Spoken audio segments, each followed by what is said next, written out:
Hello, hello, hello! I am Kasasagi Usagi, and I am here with more Wright Ace Attorney. I am a very silly little rabbit, and I forgot to grab a drink before I started this whole adventure, so I actually have to be right back. Bum, bum, bum, bum, bum.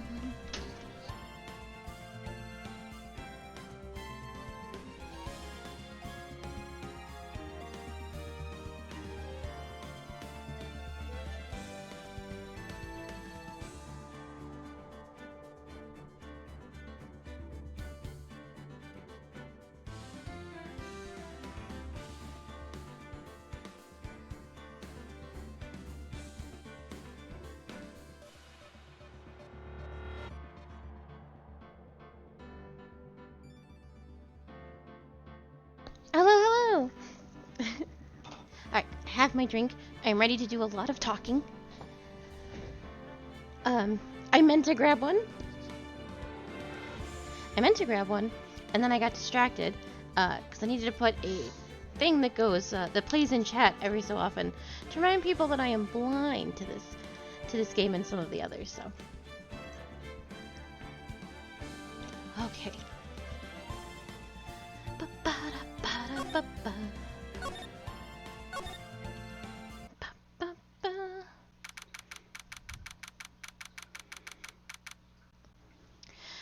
So we are on the 4th trial.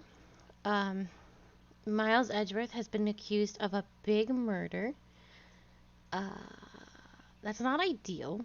I do not think he did it. I was suspect at first, but now I don't think he did it. Maya. Hey, Nick, it's you. Oh, and Maya got herself put back in prison, but only because she was she was just talking too much in court. Hey, Nick, it's you. I'm glad Mr. Edgeworth made it through the day okay. It's a relief.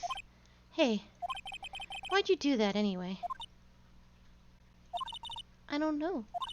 I just knew I had to do something. I know I'm not a lawyer. I know I'm not the lawyer my sister was. Honey, you're not a lawyer at all. I'm sorry. Well, you did save the trial. Just behave from now on, okay? Oh, okay.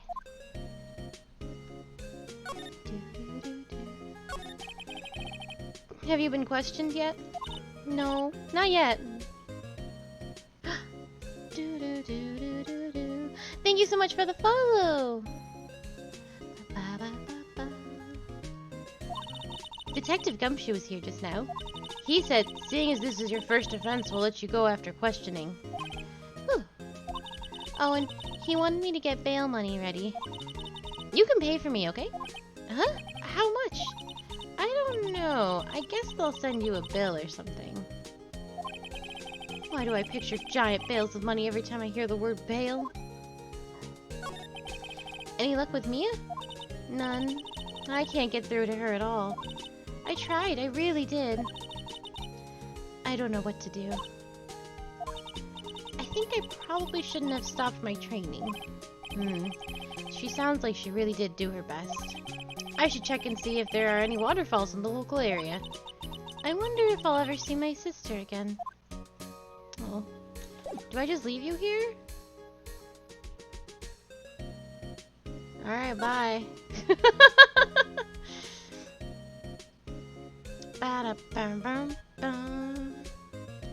Where should we go first? I want to tell. Is Gumshoe here?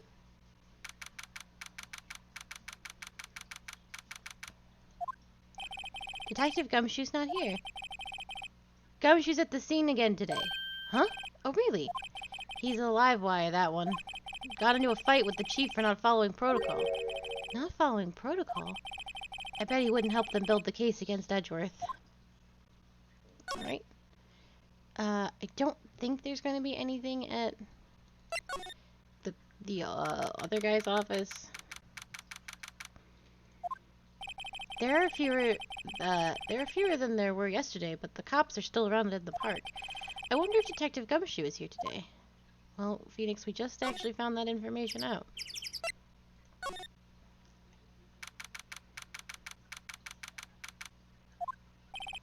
Haven't seen Larry around today at all. Probably off paying through the nose on a date with that lovely fiancé.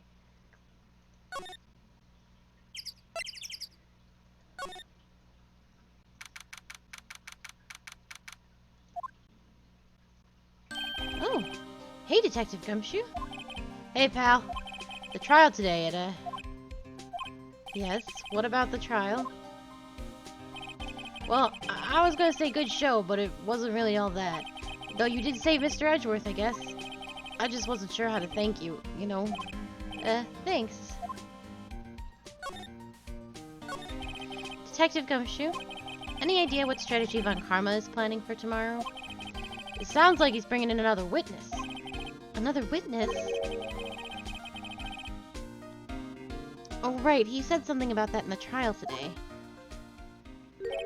There were 2 witnesses.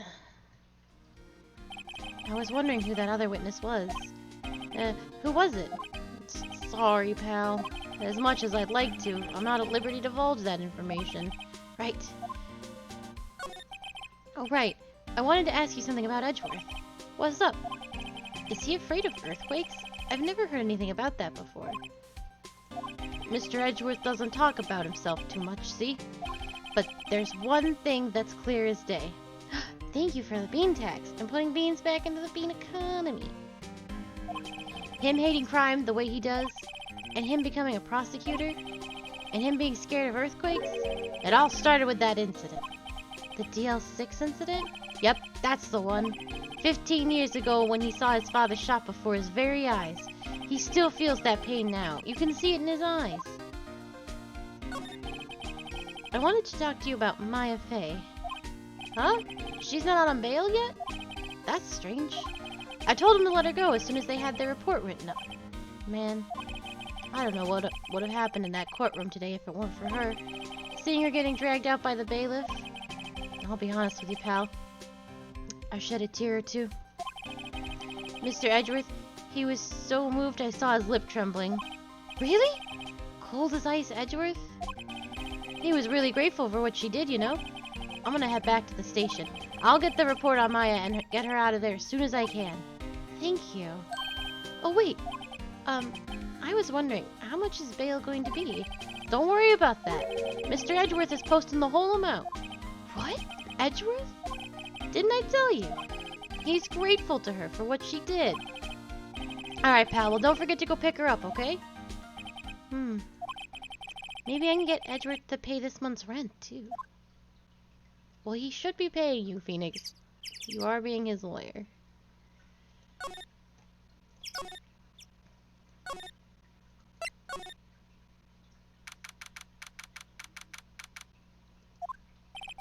Looks like the boat rental shop is closed today, too. I guess we'll go pick up Maya?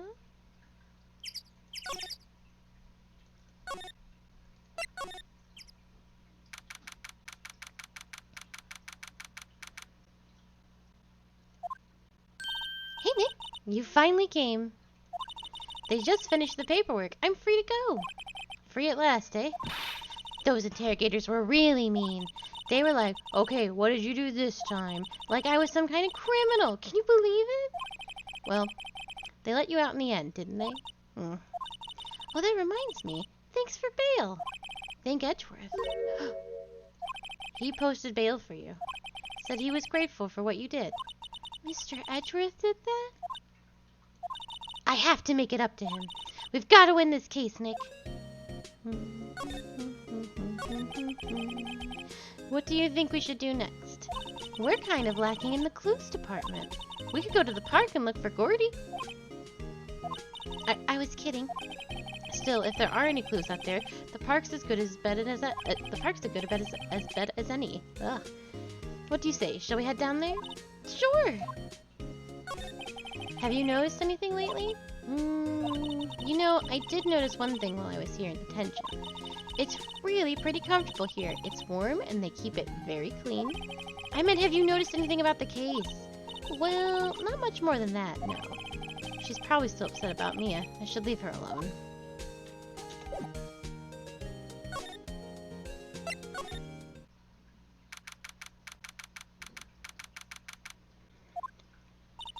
There aren't many cops around today, are there? They're probably back at the precinct working up the case against Edgeworth. Hey, y'all! How are you not in prison? All you did was lie. Hey, it's Lotta. Y'all really did it today. What did we do now? No, I'm not complaining. See, I did a little thinking. A little self-reflection, you might say. I realized that being a witness is a mighty big responsibility. But I just went up there and started babbling any old thing that came to mind. Lotta. So you see, I want to make it up to y'all. Make it up? What did you think of the trial? To be honest, I was doing it at half just to say I'd been a witness. Even though I didn't really see anything. Kinda convinced myself I had, though. I'm sorry, I know I caused y'all a lot of trouble.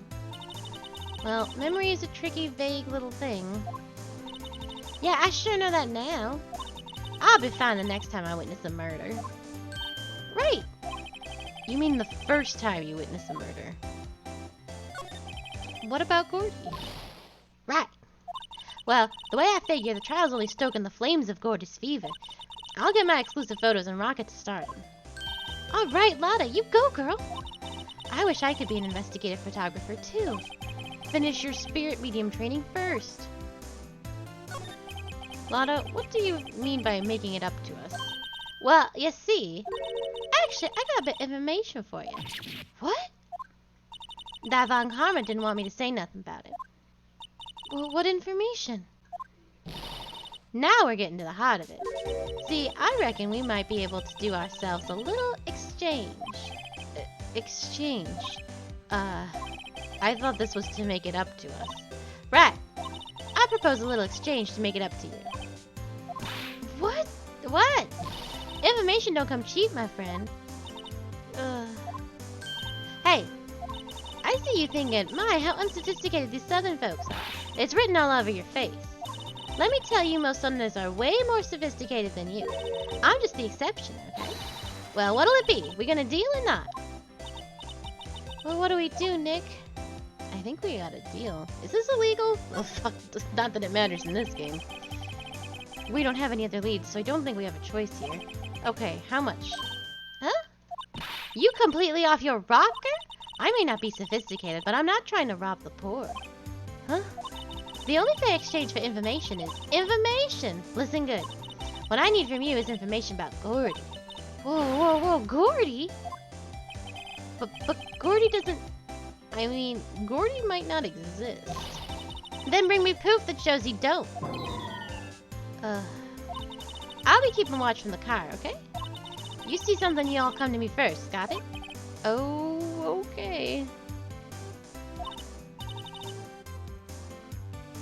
Right, see y'all later.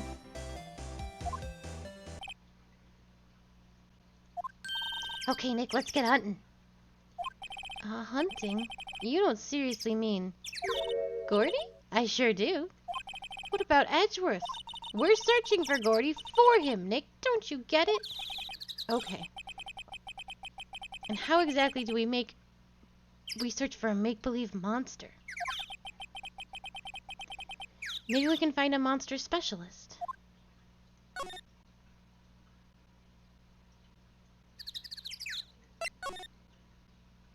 Oh.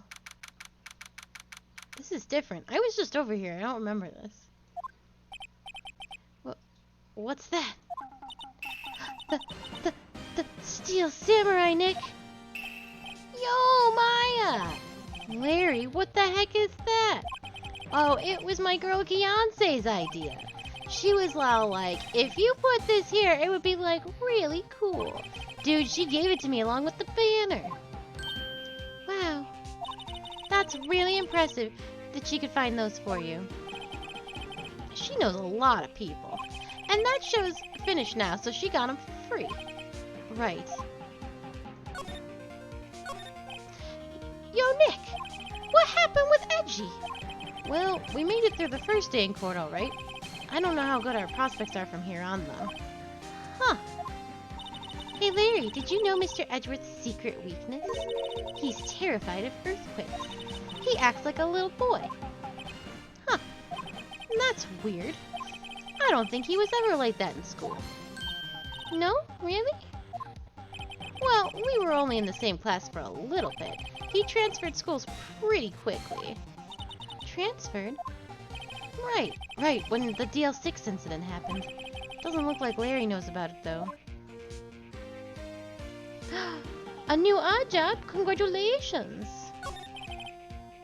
Hey, Larry, when did you get that big thing? Huh? Oh, the big guy? I've had that for about a month, yeah. It's a big hit with the kids. Why wasn't it here yesterday? Huh? Oh, right. The compressor was busted. Aw. Hell yeah. Compressor? Yeah, it's that little unit by my hot dog stand. That's what I use to put air in the Steel Samurai. Heck yeah, a little sweep in and free lunch. Basically, not really, but basically. It broke a little while ago, so I sent it in for repairs. Oh. And here I thought you'd inflated it all by yourself.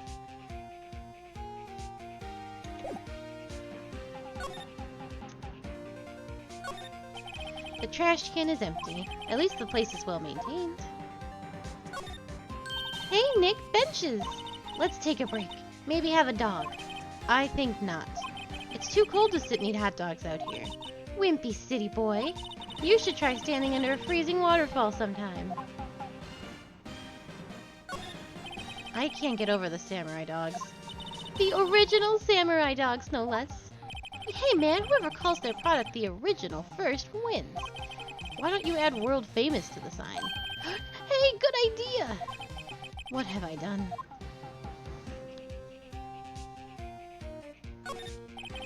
Those flags look sadly out of place here, flapping listlessly back and forth in a cold wind under a cold sky.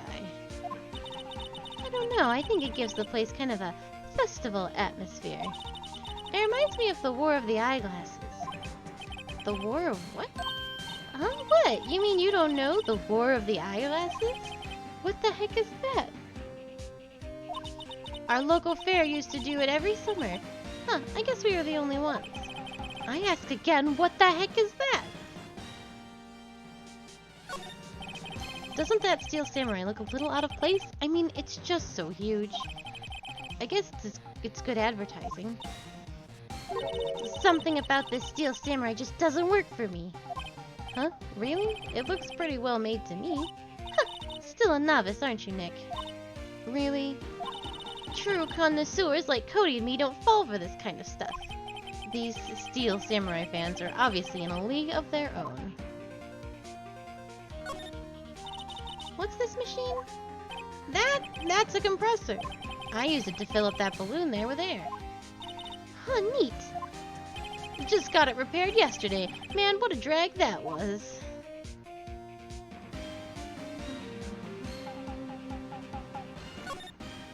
Wow, Gourd Lake is really big. Yeah.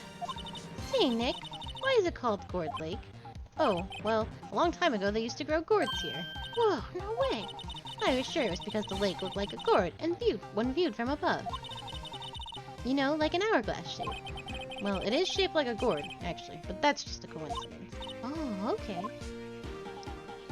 I thought there would be... I'm sure we'll come back to you, sir. I'm gonna go do other things, though. Steel Samurai never quits, indeed. Oh, shit. Hey, y'all! Well, y'all find anything out about Gordy? No, nothing. Well, keep moving. It gets cold out here at nighttime. It is a little chilly. I think I have to sneeze. What? No, you don't. No sneezing. What?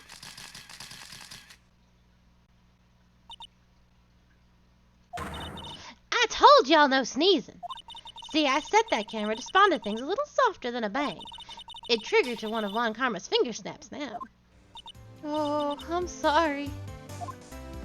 Yeah, well, sorry's nice, but what about my film? Nick, pay the lady.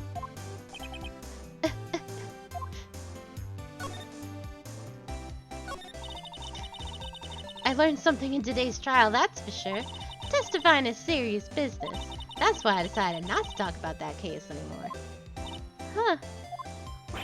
Whoa, didn't you say you had information about the case? Tell us that at least. Like I said, I'll trade it for the dirt on Gordy. What are you going to do if Gordy doesn't exist? I'll quit being an investigative photographer. What? After all, I only have one photo to my name so far. Was it a good one? You bet. A UFO. A UFO? Anyway, if I can get a career making photos this time around, then that's it. I'll quit and go back to school. What? So you really are a university student? Yeah, well, I'm taking a break for a bit. Right.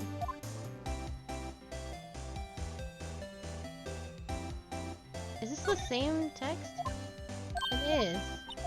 It didn't get the little check mark.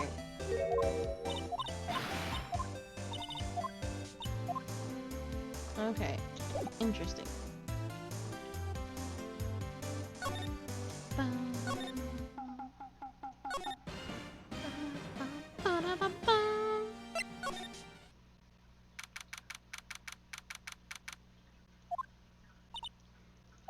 It's always so quiet here. I wonder if the boat shop is closed for good. Well, with the murder on the lake and all, they're probably just taking a vacation till it blows over. Yeah, that's what I was thinking. I definitely don't have anything to prove the existence of Gordy, though, so I get it. I read a lot of these yesterday. Yeah. Still nothing.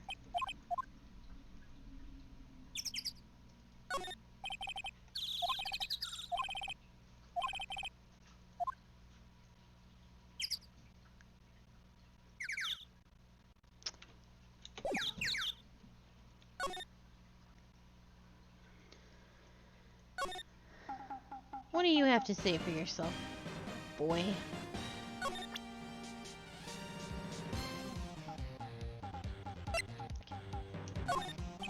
Sorry, Nick. I don't know much about that. I am a mere seller of hot dogs. I know.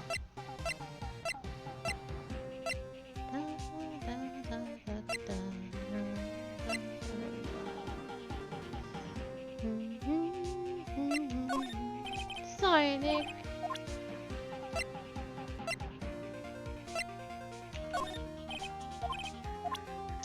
I guess I must have something in my inventory for her.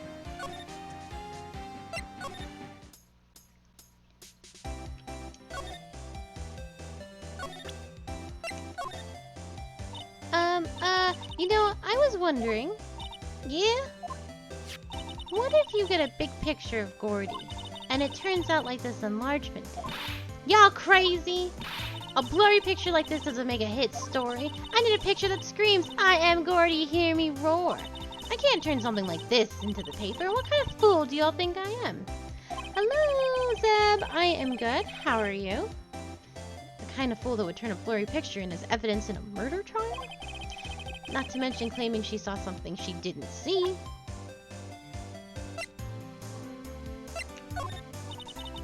Yep, I'd have to say I know exactly squat about that. It's painfully easy to know when something doesn't catch Loda's interest. That's your disposition.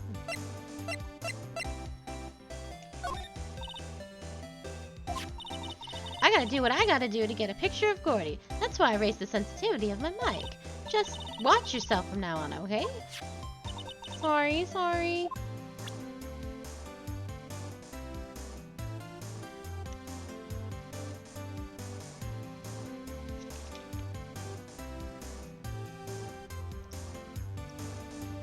Oh, interesting.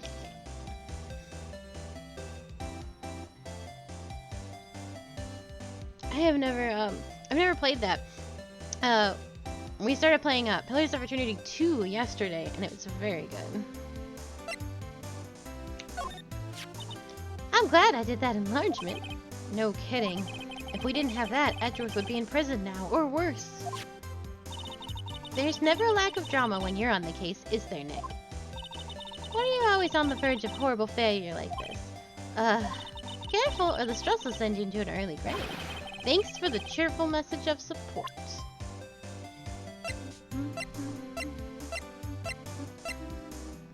I got nothing. I got nothing.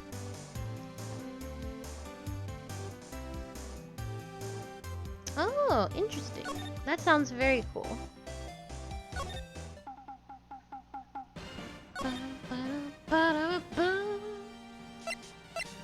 Oh, I didn't want to go there. I was just kidding.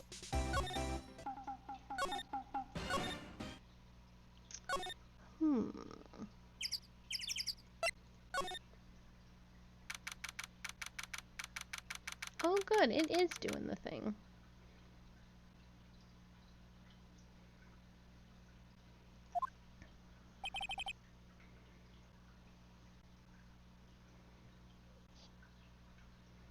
Hey there, pal. What's up? You look out of sorts. Wait, you didn't go and do something that's going to hurt Mr. Edgeworth's case again. What do you mean, again? Whatever. Have a seat, pal. I'm here for you if you need anything. Besides, money, that is. How's the investigation proceeding? It's not really. We have another meeting coming up.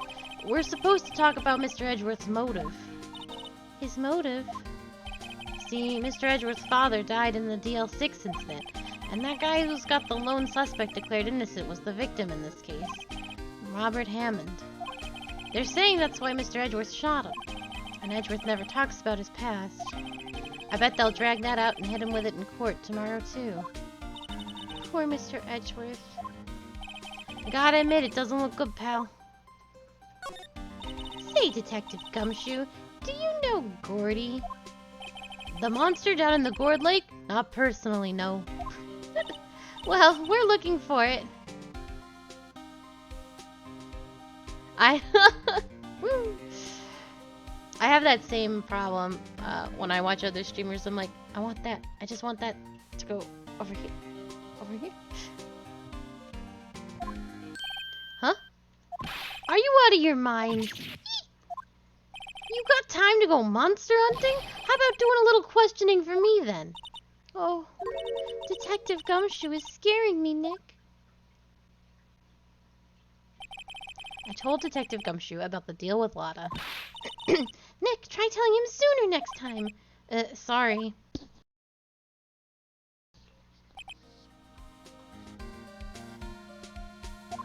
I see, pal. Sorry for shouting at you. Okay. I, Detective Gumshoe, will aid your search for Gordy. Huh? I'll loan you one of our newest secret weapons for finding evidence. Really? You can take whichever one you like.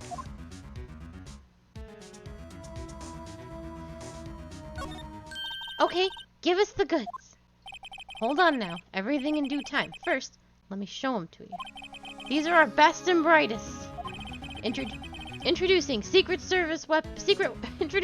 weapon number 1. Missile.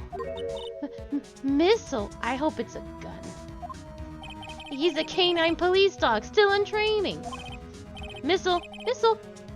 Here, boy. I can't whistle, but you know. Oh, look at him. Woof. Bork. Here he is. He's so cute. Look, Nick, cute dog. A cute dog. And this will help us how? Bork? Next secret weapon, number 2, a fishing pole. Here, this is my own personal pole.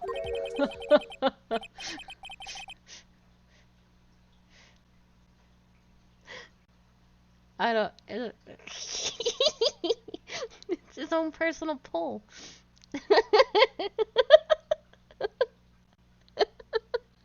Fuck. I don't know why. Detective Gumshoe, we're looking for a monster. Yeah. How are we supposed to catch a whole sea monster with a fishing pole? Never know till you try, pal. Maybe it's a little monster. Okay, this next one is the last one. No, please. I'm already overwhelmed by our choices. Secret weapon number 3. A metal detector.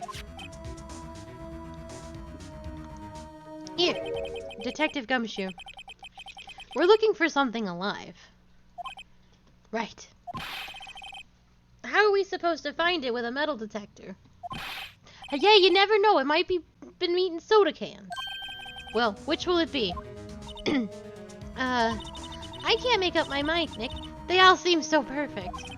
I can't make up my mind either, for the totally opposite reason. Oh well, I suppose it can't hurt to borrow one of them.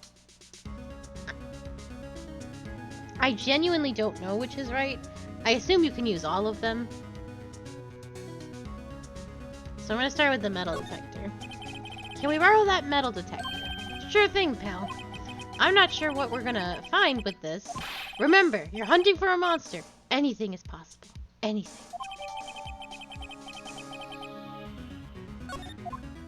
Okay. Thank you so much, sir.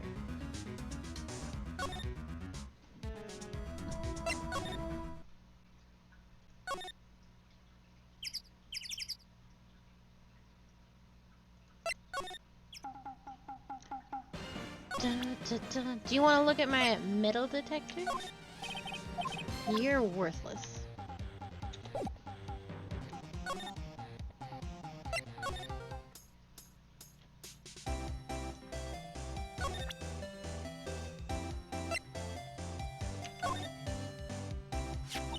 Hey Lotta, look at this! It's a metal detector.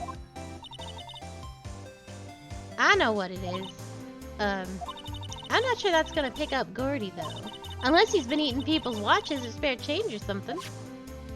Oh, I hadn't thought about that.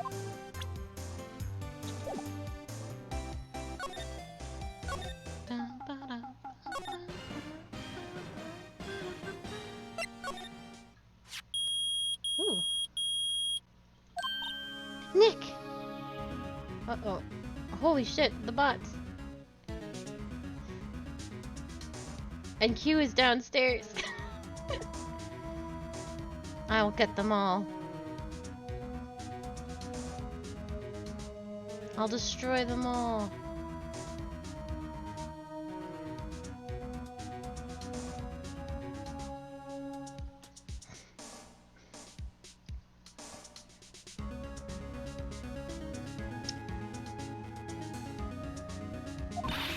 It's beeping. The metal detector found something. Sure is loud enough about it. Whatever it is, it must be in those bushes. Go check it out, Maya. Why do I have to check it out? Nick! Look! Huh. An air tank. Huh. The valve looks broken. I thought it was Gordy. Maya, first of all, why would Gordy be in the bushes? And second of all, why would a metal detector react to a sea monster? Oh, huh? There's something wrapped around this air tank. It looks like a string of flags?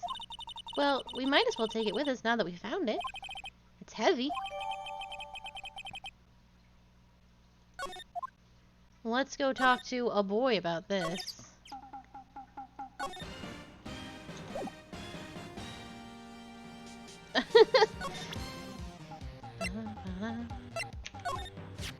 What? An air tank?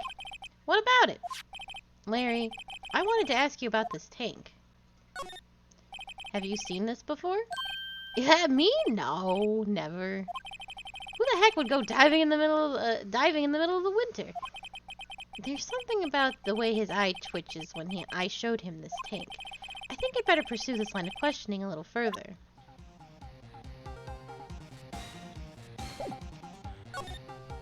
Oh, interesting. Do I have to present it to him again?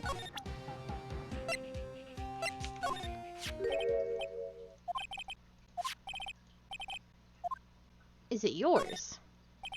Say, is this air tank yours? Well, why would I have a thing like that?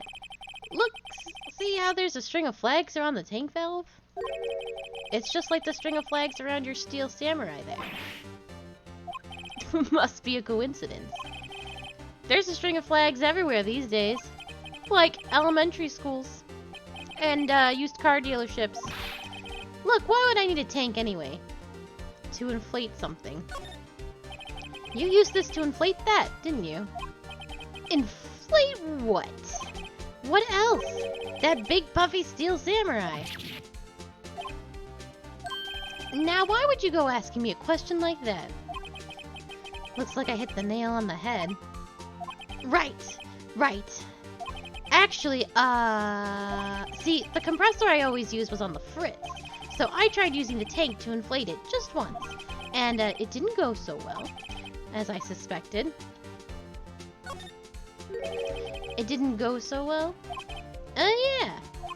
Do you think you could be a little more specific? Come on. Look, it's embarrassing, so I really don't want to talk about it. Tell us! Fine. Whatever. It's like what I said. The compressor was busted. So I took the tank and tried to fill the samurai up with that. And then... blah. The valve busted open and made this incredible noise. And the tank took off... and that tank there took off with like a rocket. And it took my poor deflated steel samurai with it. What? Off into Gourd Lake? It sure scared me out of my gourd, that's for sure.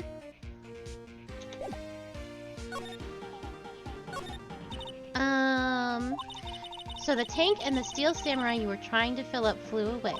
What happened next? Well, all that happened on the 20th or so.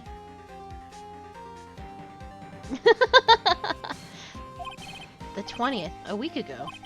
Now, as far as I could see, the tank went flying out into the lake. So I went out every night in a boat looking for it. So, I mean, Fiancé gave me that steel samurai after all. And when did you find it? Just the night before last. It flew way out there. Took me 4 whole days to find it. The night before last was the night of the murder. Sorry for not telling you, Nick. Actually, I was here on the night of the murder. But you see, I went home before midnight. So you didn't know about what happened? Nope. That's too bad. It's not all bad. We've solved one mystery at least. A mystery? Maybe we should go tell her.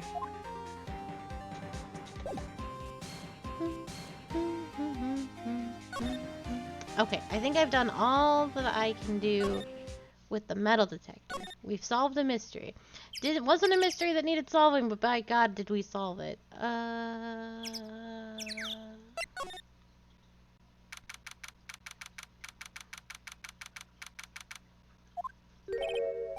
Detective Gumshoe isn't here. Now that you mention it, didn't he say he had a meeting to go to? Ah, that's right. Let's come back later. What the beans? I want to get the other things.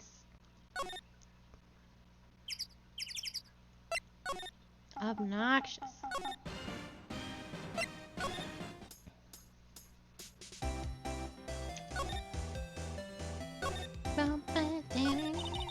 Well, Mr. Lawyer, I've got the info y'all need. Y'all got the scoop on Gordy for me yet?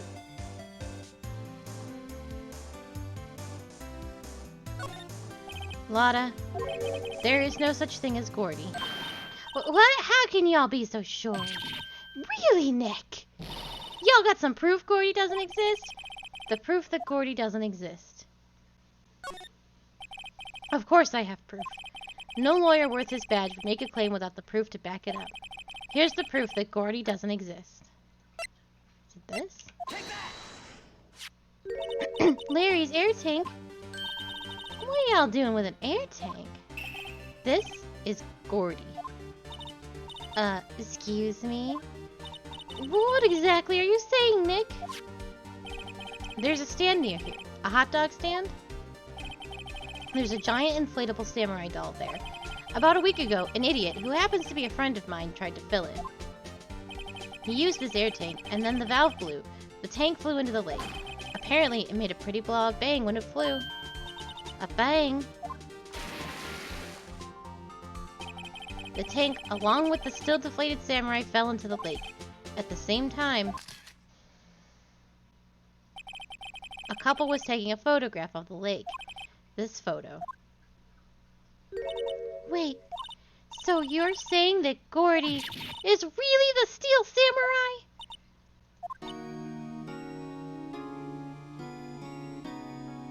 Well, that's a fine way to ruin a gal's dreams. I'm sorry, Lotta. Nah, it's okay, you win. I'll give you your info like I promised. Poor Lotta. So tell us this information you have. The truth hurts. The truth hurts so bad. A promise is a promise, I guess. I overheard the cops around here saying something about the witness tomorrow. They said he's the caretaker of the boat rental place up the path here. Boat rental? There's someone there? I mean, it looks so deserted. Just an old guy living all by himself. Y'all should go check it out. Thanks, Lotta, we will. Let's get cracking, Nick. Thank you. Hold on. Thank you for the sippy. Something else? Yeah, the night of the murder. My camera clicked twice, you know. Wait, so you have another photo? Well, yeah, but there's nothing in it at all, just the lake. I figured it wouldn't be much use as evidence, so I kept it to myself. Well, it might not be helpful at all, but here, take it.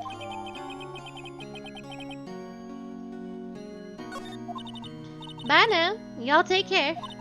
Time for me to pack up and leave. Poor Lotta. It's all Larry's fault. The legend still lives on, I guess. The legend? Yeah, the legend of Larry, familiar to all who know him for any length of time. When something smells, it's usually the butts. Someone should whip that butts into shape.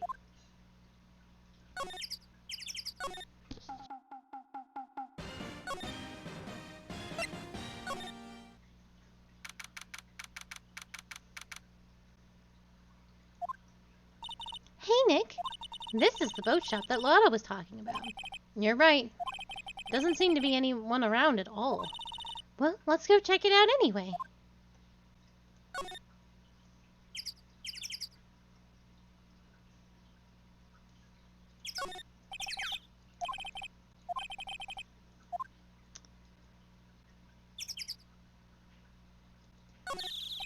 These are some boats floating at the dock. The murder took place in a boat from this dock. Apparently, the police took away the actual boat that was used that night. Indeed, there's space for one more boat at the dock.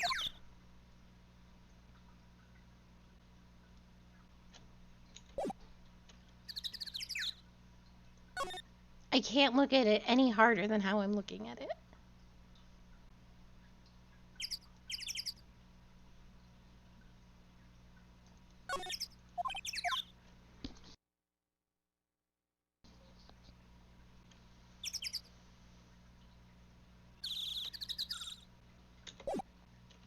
Well, then I'll like... Oh, I see. Oh. Look at him! Is that a real bird? Or is it just like... When I was a kid, I had this thing called Petey the Parrot. And he was an animatronic parrot that would repeat things that people said. And he was beautiful. And I did love him. But I don't know where he is. I bet he's long gone. Meg, that you? Eek! Hey, is that Keith with you? Where have you two been? I've been worried sick. Nick, you handle this. I think I'll leave this one up to you, Maya. Meg, yes! Finally made up your mind, have you? My mind? You'll run the pasta shop when I'm gone? Pasta? Glad to hear it. You make your old man proud. When you kids left the house, I didn't know what to think. How am I supposed to keep this place running? An old man like me. Holly! The kids are home! Hello? Rock? Oh, it's real. Nick, what was that? A parrot. The one on that perch. Keith! Yes!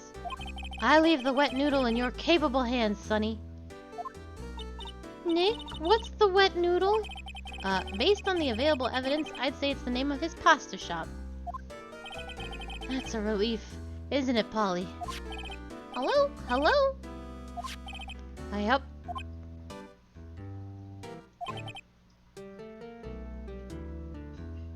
I know. I was thinking that too. I wasn't gonna say it.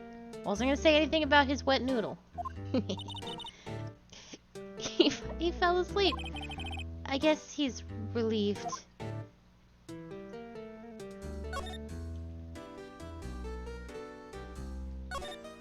Looks like a kitchen unit. It's pretty clean. Funny, he doesn't look like the type who'd keep things tidy like that. You're forgetting, Nick. He's running a pasta shop here.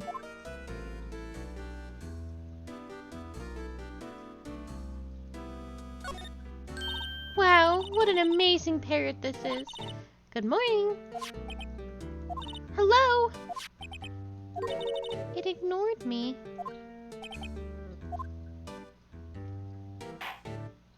What? You forgot, Meg? You gotta call her name first. Her name? Polly, how you been? Hello? Hello? See? Neat. So the parrot's name is Polly. Oh god. Why is this parrot evidence? Too bad all she can say is hello. Old Polly can say lots of things. You just need to know the secret words. The secret words? Polly! Polly! What's your name? Polly!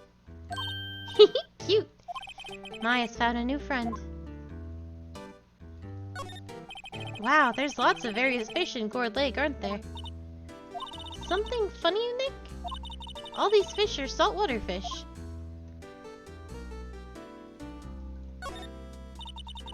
Wow, he has a television in here too. Look, a little safe. It's locked. Maya. Oh. Look, Nick, he has an electric blanket on his table. Looks warm.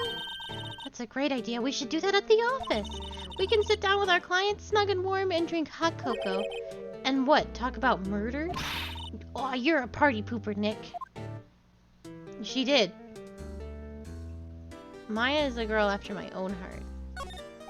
This fishing pole looks expensive.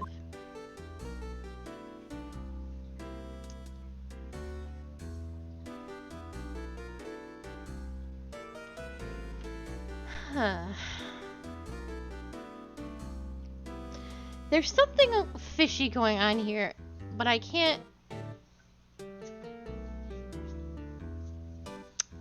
quite put my finger on it.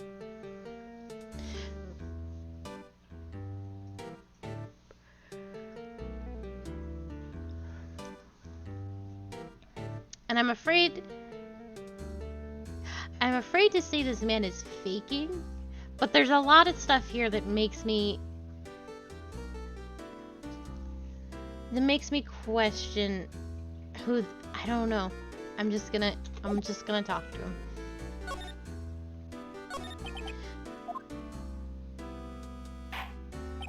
Oh, a pasta shop. Yup, to think the wet noodle will live on when I'm gone. My father started it, you know. So that makes you two the third generation. Meg. Yes! Tomorrow we'll start the secrets of dough tossing. Dough tossing? You too, Keith. Yes! You'll be the best pasta wrangler the West has ever seen. A pasta wrangler? The West? Isn't pasta from Italy? Meg! Yes! You know the best pasta's always been made west of the Rockies, don't you? Right, of course, everyone knows that. Nick! Huh? How long do we have to keep this all in the family charade? This old man must know something about the murder. We're not leaving until we find out what it is.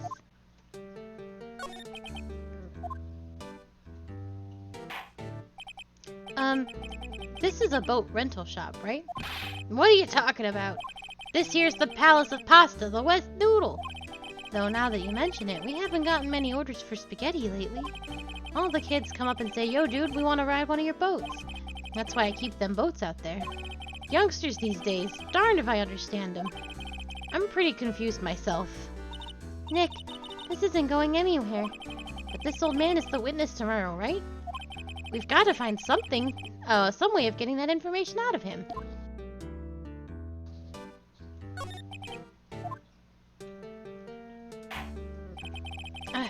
My memory's gotten worse of late.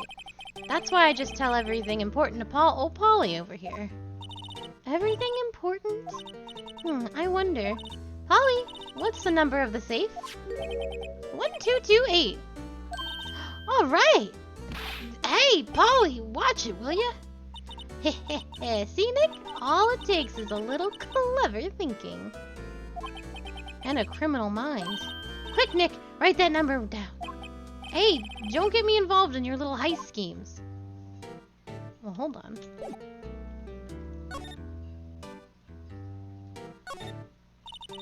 Look, a little safe. Maya, we know the answer.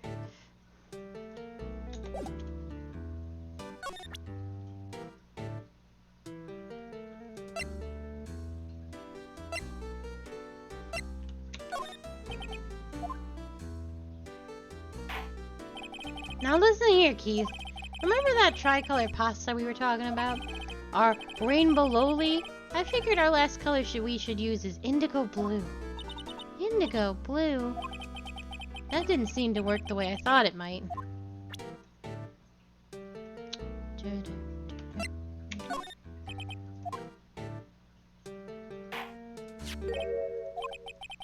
That's a lawyer's badge.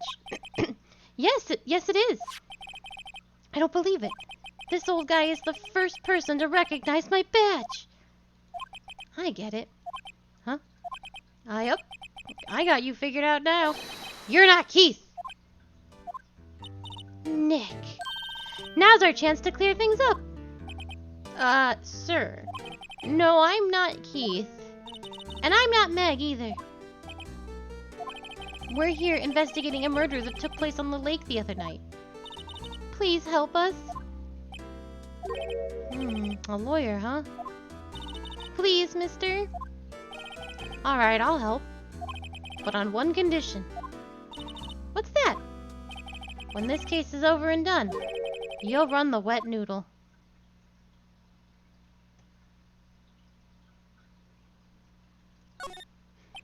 Okay, we promise. Nick, are you sure about this? Hey, anything to get this case solved. Also, who wouldn't want to eat Phoenix noodles? I guess so. That's my boy. Good for you, Keith. Wait, didn't I just say... You too, Meg. Yes! You bring a tear to your old man's eye, you know. Now, what was it you wanted to know? Speak up, Polly. Hello? Hello? Now he's talking to the bird again. How do we get him to talk to us? Have we not made any progress? Sure haven't.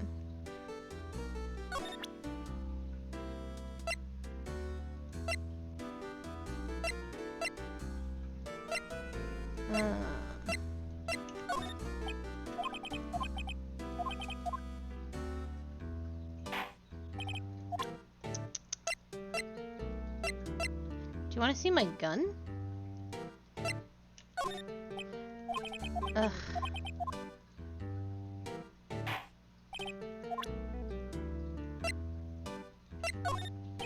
Polly, here's my only friend in the world. Isn't that right, Polly? Hello? Hello? Yup.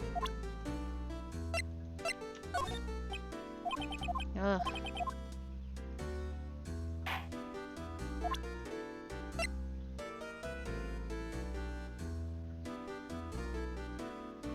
He was a witness to the murder, right? Yep, I've seen this. You know something about this, sir? Keith. Yes. It's okay. You can call me Dad. Dad, you know something about this. Yep. The other night, out on the lake. Yes, yes. I know all about that. I seen it. What? Tell us what you saw. Well, I suppose, since you're talking over the shop and all. or taken over the shop and all. I forgot the time, but it was pretty dark outside. Probably night, yep.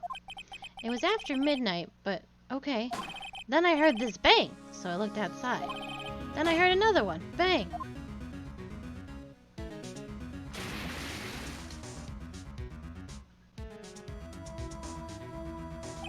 A little while later, this boat comes back. Then a young man walked by my window here. He was muttering something to himself, yup. What did he say? Oh, yep. I forgot. I'll remember tomorrow by court time, promise. We need to know earlier than that. You know what? Little Terry was just here. Terry? Ah, yep, that kid next door. You always used to make him cry, remember? He was wearing this tattered old coat. Got himself some whiskers growing out of his face. He must be talking about Detective Gumshoe. He comes up and tells me to come down to court tomorrow. Really? Somehow I don't think we're going to get much useful information from this guy. Maya, maybe we should be leaving. I think you're right. Oh wait, I have one more question. Huh?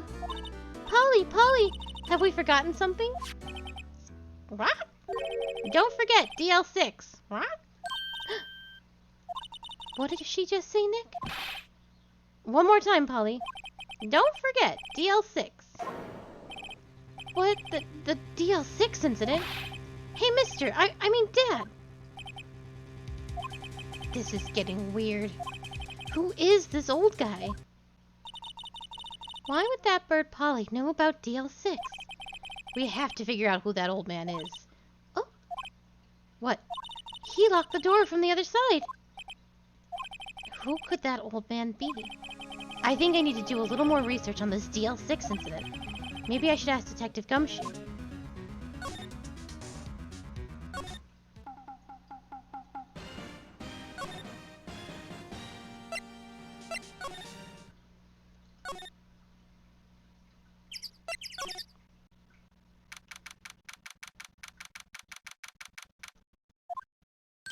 Hey, pal, long time no see.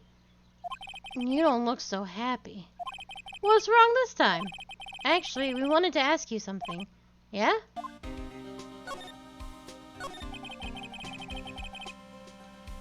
It's apparently the mascot of the police department.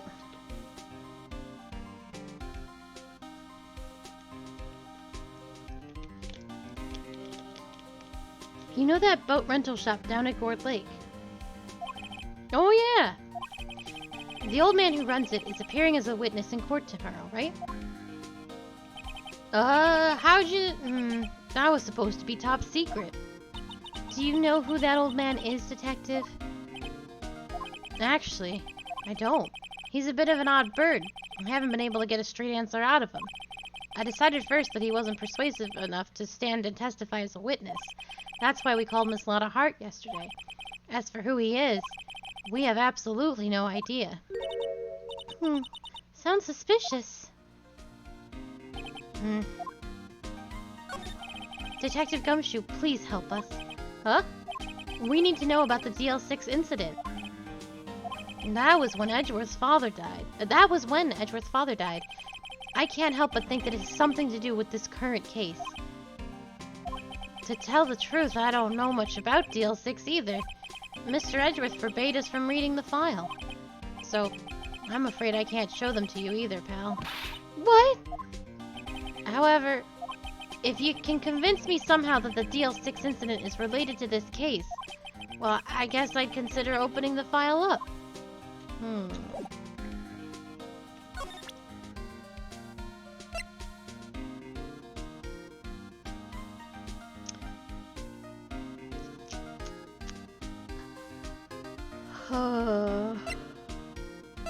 The only thing I have is this picture. Sorry to disappoint you, pal. I'm drawing a blank. Ugh. What's that? A parrot? The old man at the boat rental shop's parrot. The parrot knew about that incident. That incident? DL6. What? What? Polly, have we forgotten something? What? Don't forget, DL6. Huh. I'm pretty sure that old man must have taught her that word. Yeah, but how would that old man know about the DL6 incident? Well, wait, what if that old man was connected to DL6? Nick, you think he might be? I get you. Sounds like you need information on the DL6 incident. Though, there is the station's records room. I'll give you a special permission to go in and find what you need. Alright, way to go, Detective Gumshoe. Okay, Nick, to the records room. I guess it's time we faced Edgeworth's past. Without his permission. Hell yeah. Oh, see. Oops. It's this thing. Hey, is that the police department's mascot? That's the Blue Badger. It was my idea. I made it. It's my mascot. I see. How nice. I'll get him assigned mascot of the Criminal Affairs Department if it's the last thing I do. Good luck. There we go.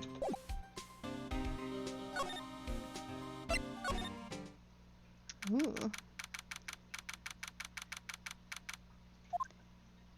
Wow! It's amazingly dusty! 10 years of files and 10 years of dust, I guess. Let's find that DL6 stuff quick! 15 years ago, both me and Edgeworth were 9 years old. I think I agree. We were almost through the 4th grade when he suddenly transferred. Because of DL6? Nick! I found out where the file is! Oh, thanks. Just let me know what you want to know about the DL6 incident. I'll go get the right file. Oh, hold on. There are shelves stuffed with case files in the back of the room, too. Forgotten cases rotting away for eternity. Nick, let's get what we need to get and get out of here. All this dust is getting to me. Here are files of collected case reports. There's quite a large volume of reports here. Wow. These are all case reports? Yeah, it's like a graveyard of police cases. I guess my sister's case report is in here too, quietly gathering dust. Well, that's pretty dark, Maya. It looks like there are files inside that glass case. This case is so dusty I can't see what's inside. Nick, it's locked. They must keep important case files in there.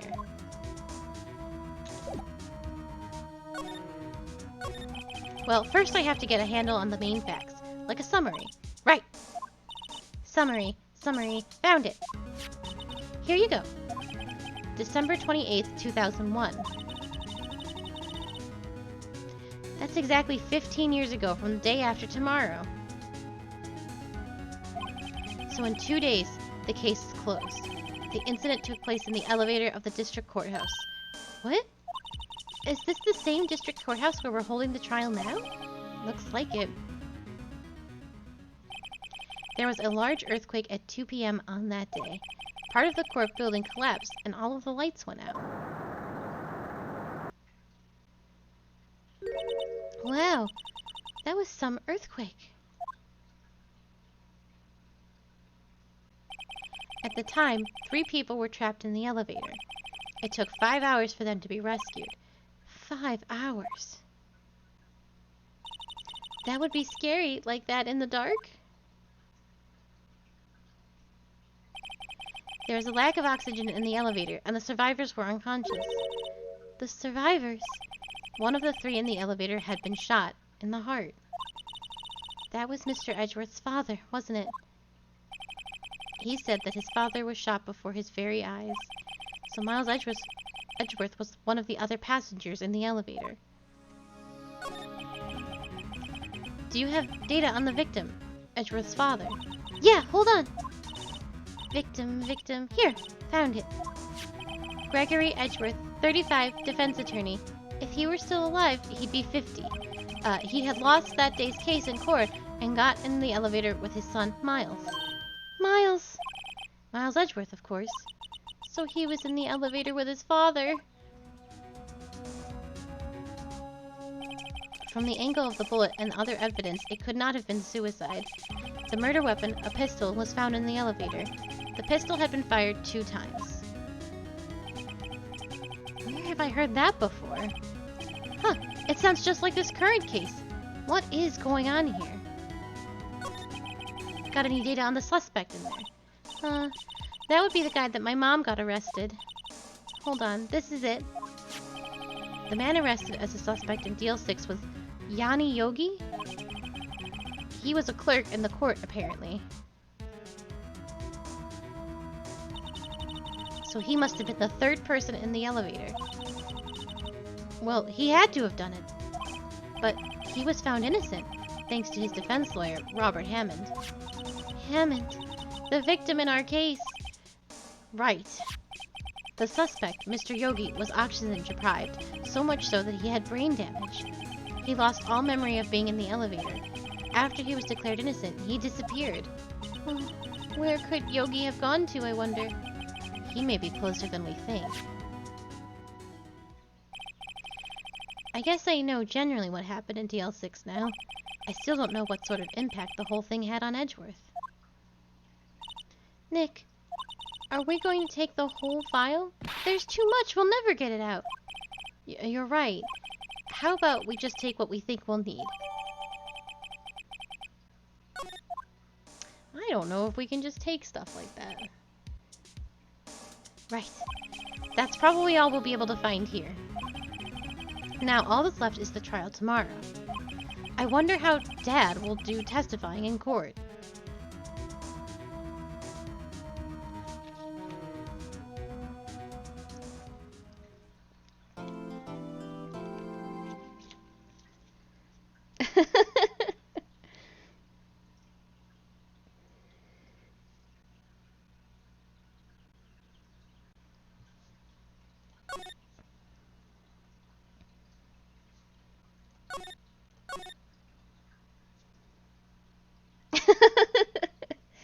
Damn, you write sprightly.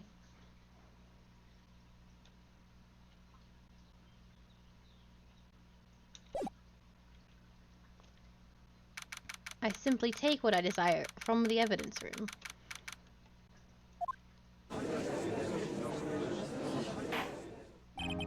Court is now in session for the trial of Mr. Miles Edgeworth. The defense is ready, Your Honor. Very well. Apparently the prosecution is also ready. Who is the judge here anyway? Mr. Von Karma, your opening statement. Very well. No opening statement, so... Not so fast, Judge. I was taking a meaningful pause before speaking. Right, of course. A prediction.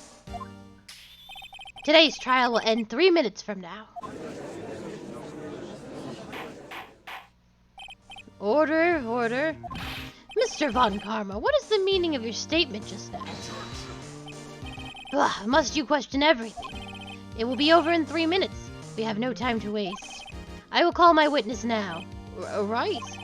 I call my witness, my decisive witness, to the stand. It's that mysterious boat shop owner. Witness, state your profession. Oh, huh. I'm the proprietor of the restaurant The Wet Noodle at Gourd Lake. And I also rent boats. The night of the incident, you were in the boat rental shop, correct? Yup, I was. Please testify. Wait a second. We still haven't heard who this old guy is. Wait a minute. The witness hasn't stated his name yet. Because I did not ask him, Mr. Wright. Bah. I have predicted this trial will end in 3 minutes. Stop asking trivial questions and cooperate. Yeah, right. The witness will state his name.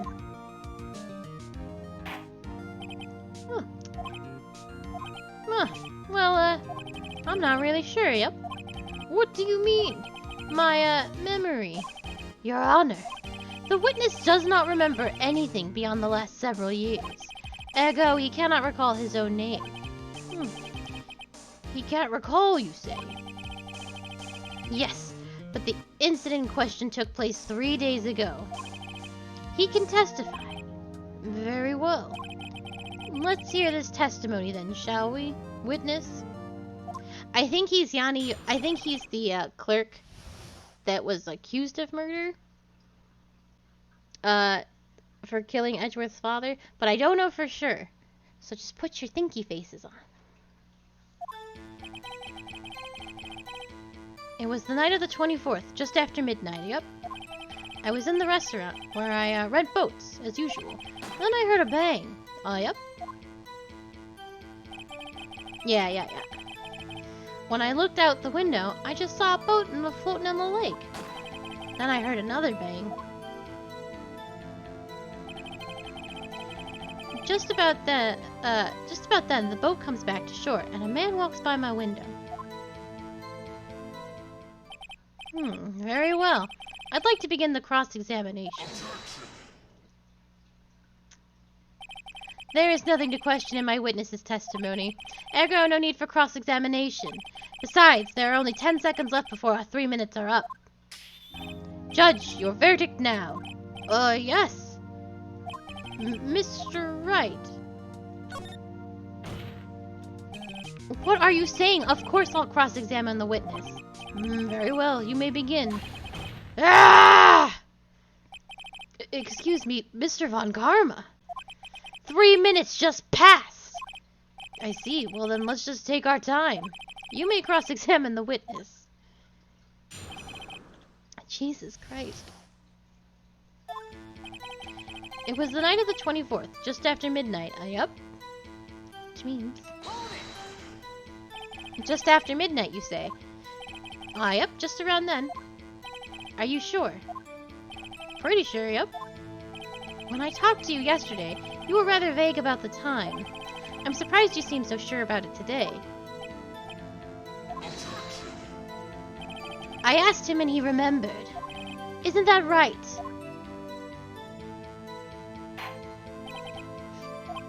Don't glare at me like that. I remembered it clearly, I did. Yep. You see? Continue. I was in the restaurant where I rent boats as usual. Is there anyone who can verify that? Well, I guess Polly could. That's not good enough for a court of law. Mr. Wright, exactly what's not good enough? Your Honor, this Polly is a parrot. A parrot? Don't be so hard on the girl, Keithy boy. Keith? The prosecution concedes that we cannot prove the witness was in the shop. Witness, please continue. Then I heard a bang. Yep. And where did that bang seem to come from? From the lake, I figure. Hello, Strings. Are you certain? Yep. Good. Continue. When I looked out the window, I saw a boat just afloating on the lake. Was there someone in the boat? It was pretty far out there. I couldn't see clearly. But I figure there was 2 men out there, yep. But you couldn't see them clearly. Yep. At the time, that is. At the time. Then I heard another bang. So you heard 2 gunshots total? Yep. That's what Lotta said in her testimony yesterday. Just about then, the boat comes back to shore and a man walks by my window. If I know Von Karma, he spent time preparing his witness. I'm not going to find contradictions very easily in his testimony. Oh, it's tough being a lawyer. Oh, did I miss? I heard another bang. Just about then, the boat comes back to shore and walks by my window. By your window? Yep, by my window, right outside the window of my little shack. And could you see the man's face? Well, the fog was pretty darn thick, but he was right there in front of me. I saw him. That's a rather important detail. Please add it to your testimony. I have a bad feeling about this. That man was the defendant. He was saying, I can't believe he's dead. Are you sure? Uh-oh. Dad!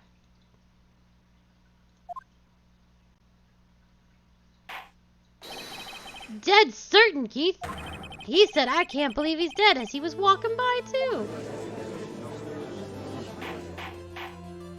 Witness, are you sure that person you saw was Miles Edgeworth? It was him, that Edgeworth boy.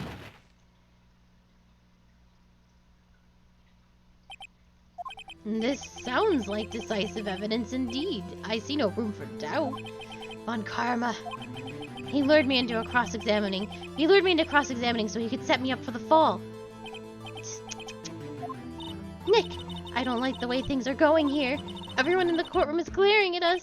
I better act quick, or this trial is going to be over.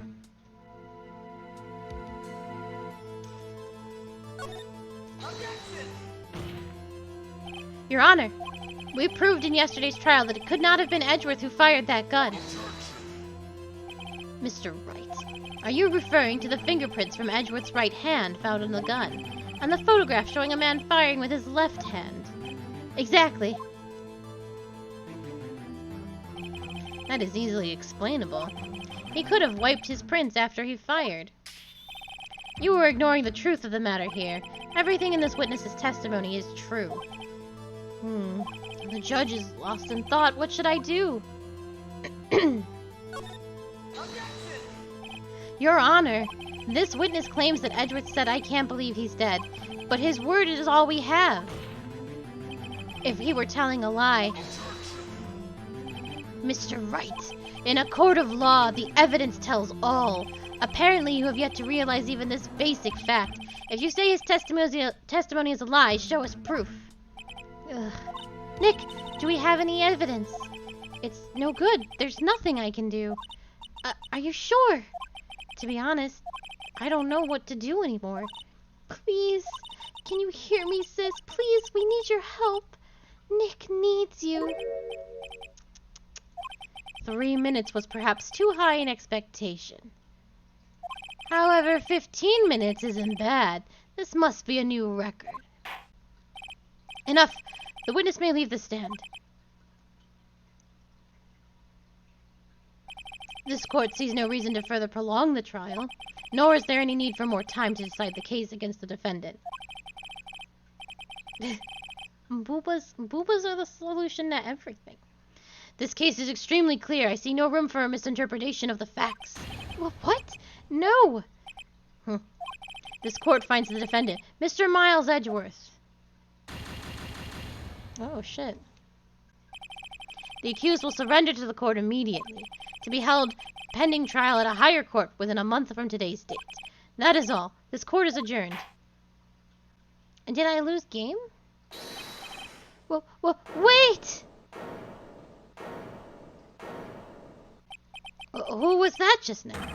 Me! Huh? Larry! What are you doing here? Listen, you gotta listen to me. I was in the park the night of the murder. I wasn't sure about it until just yesterday. But today I remembered it. Remembered what? The gunshot. I heard it too.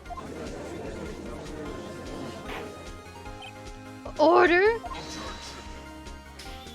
What is the meaning of this? The verdict has been decided. I call for an adjournment. One moment, Mr. Von Karma. So you say you heard a gunshot? Yeah, I did. A gunshot that night. I was sitting here in the audience listening to the testimony. Then I realized something. Something he said was different from what I remember. Anyhow, I just can't sit here and let you all call Edgy a murderer. It's just not right. I'll testify. Let me testify. Order, order. Well, this is the first time something has happened like this in my court. I'm not quite sure how to proceed. Judge, you've already given your decision. The trial is over. Nick, this is it. Larry's given us his one final chance. She's right. If only it wasn't Larry. He could make things even worse.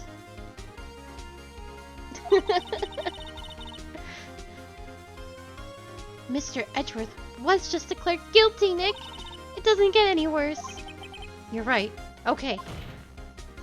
Your Honor, if there is another witness, it is our duty to hear him speak. Right here, right now. A waste of time. The verdict cannot be overturned.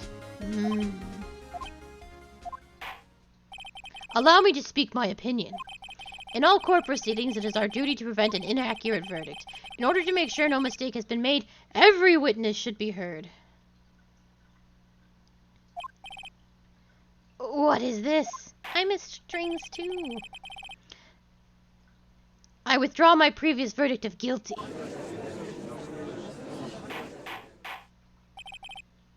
Mr. Von Karma, I order you to call this new witness to testify.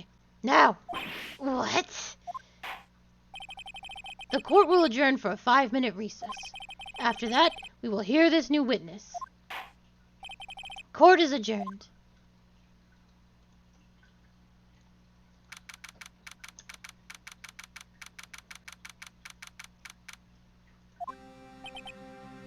Whew.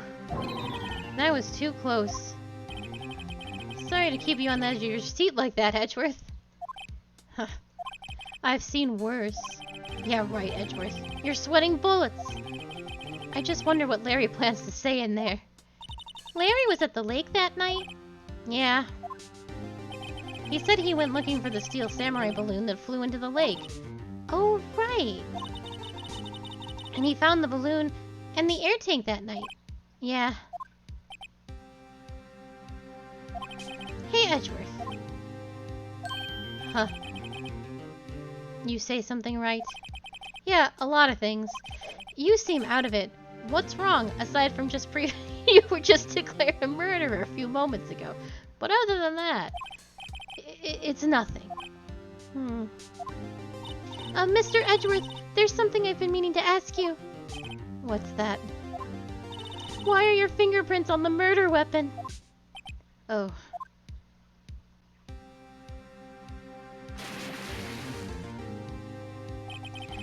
When he fell into the lake, I went into a daze. I couldn't understand what had happened. I couldn't think straight. Then I saw the pistol lying on the floor of the boat in front of me. I picked it up without thinking. Yeah? You fucking idiot. Are you a fucking lawyer? Or are you just a clown? God damn it.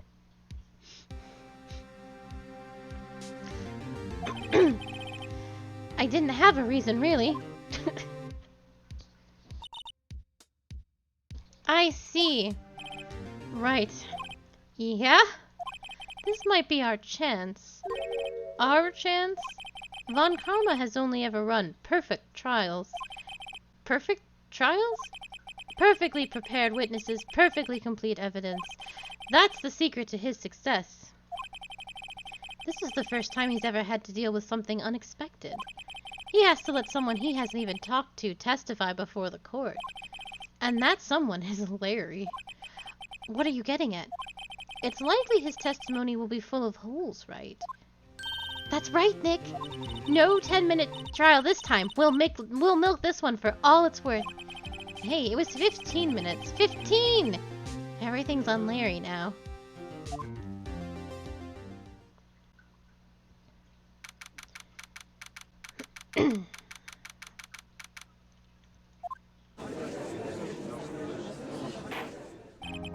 Court is now back in session. Witness, please testify to the court about everything that you saw. Thank you for the sippy. On the night of December 24th.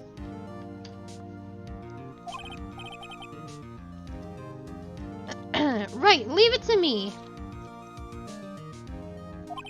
Please, Larry, don't mess this one up. I hate to admit it, but you're our last chance. Von Karma didn't even have time to prep his witness. I just hope Edgeworth is right about this being our big break.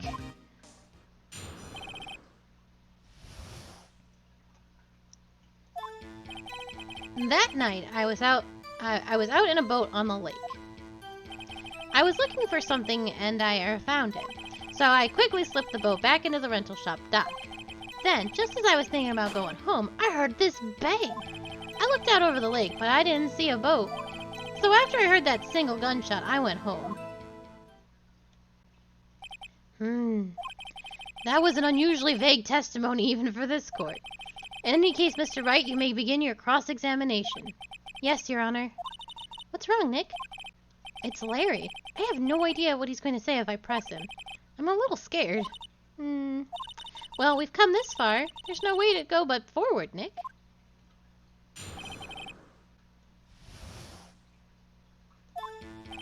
That night, I was out in a boat on the lake. Something wrong, Mr. Wright? There were so many things wrong, I don't know where to begin. Well, okay. First of all, what time was it? Oh, it was after 11 when I went out into the boat. By that time, everyone had gone home for the night. So I waited until the coast was clear, so to speak. And why were you out on a boat at such a late hour?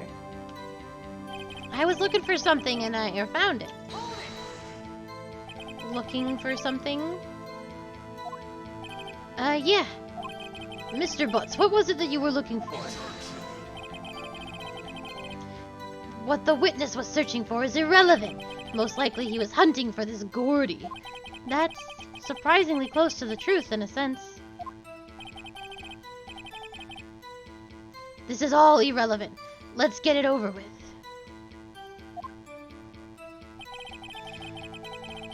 So I quietly slipped the boat back into the rental shop dock. Around what time was that? Well, let's see. I figured I was out searching for about an hour. I guess it was around 12? Yeah.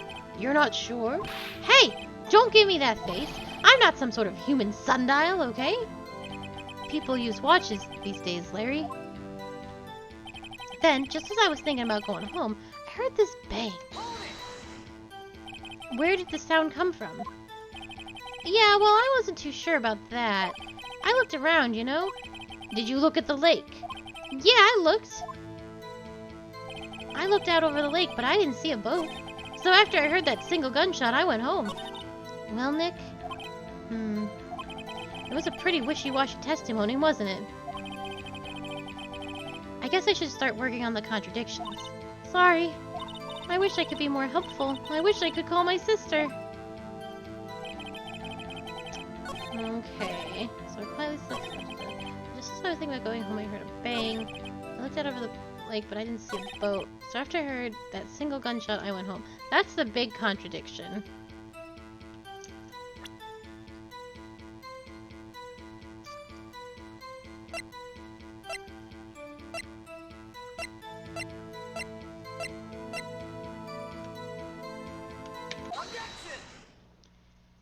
Well, wait a sec, Larry.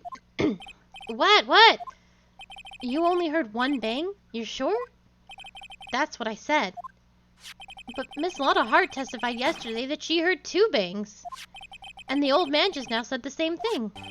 They both heard 2 gunshots that night. Huh? Were you even listening? Were you paying attention at all what they said? Yo, Nick, please. Huh?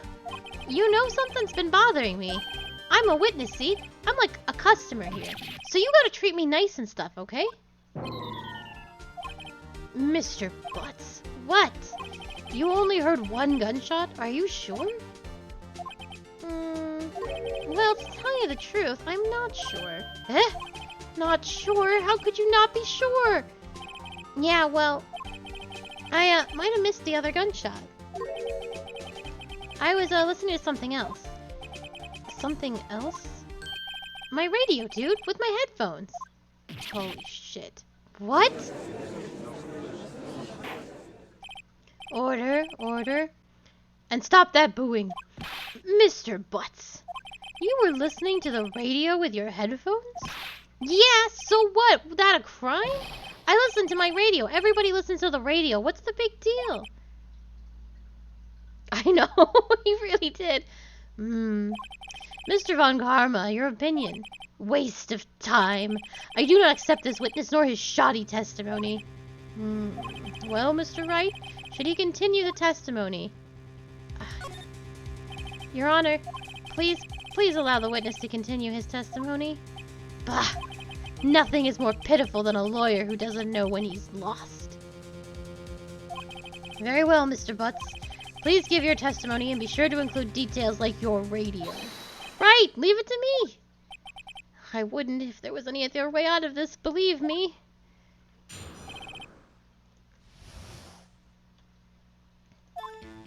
It's lonely being alone on Christmas Eve. That's why I was listening to an all-request show on the radio, see? I was listening to it real booming loud like. But I'm sure I heard that gunshot. I remember exactly what the DJ was saying when I heard it too. You were listening to your radio at a high volume? Yeah, what's the big problem? Can't a man listen to his radio in peace? Isn't this a free country? I truly believe Larry has no idea what the problem here is. Judge, can you believe a word this witness says? What he heard was probably nothing more than a drumbeat from the radio. But true enough, it is difficult to believe this testimony. Wait, Your Honor. The witness said he remembers exactly what the DJ said when he heard the gunshot. Excuse me? DJ? An announcer, the guy who says things on the radio. Anyway, what this means is when he heard the sound, no music was playing. The DJ only talks between songs, so he should have heard the gunshot from the lake. I'd like to cross-examine the witness, Your Honor. Oh, very well, Mr. Wright. I can't believe I'm continuing this charade.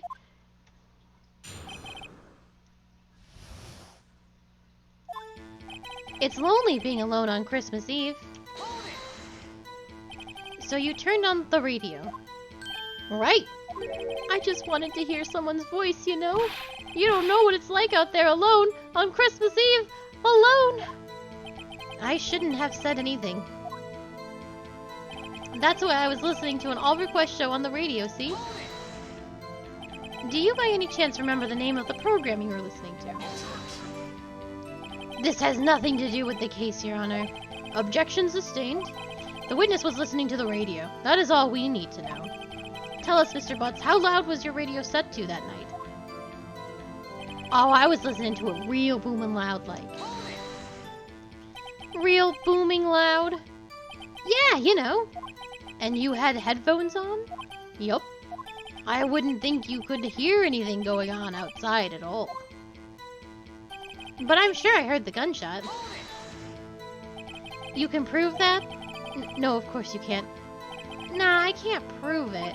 But I remember that moment real clear. I mean, while I was talking about it, it came back real clear to me, you know? I remember exactly what the DJ was saying when I heard it too. What did she say? Mr. Wright, please cease these pointless questions. What possible good could knowing what a radio DJ said to us? Indeed, Mr. Von Karma has a point. I'll allow the question only if you see some reason why we should care. We should care. We should care, Your Honor. Of course we should. Why? Well, how do you know if we don't ask, Fine, very well. But Mr. Butts, please testify to the court. What was the radio announcer saying when you heard the gunshot? Just when she said, "Hey, it's almost Christmas," I heard the gunshot. I've seen this meme 1,000 times. It's almost Christmas means it's not Christmas. Are you sure? Of course I am. She had this real sexy voice. Maybe Von Karma was right. I'm not sure how that helped us at all. This is the most ludicrous testimony I've ever heard. But there is one gleaming ray of hope in there. I've got to press it until we get to the bottom of what happened.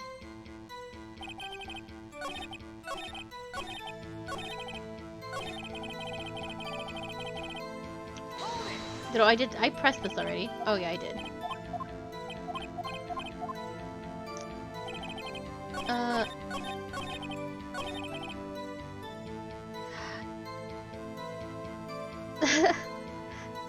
Thank you so much, Strings. Thank you for stopping by.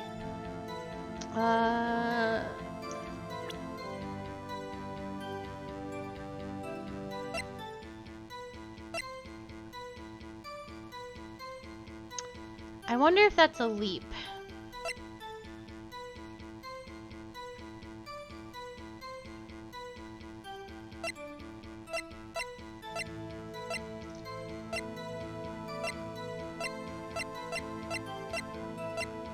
There was a gunshot at 11:50, which is when Larry heard it, and then another one at 12:15.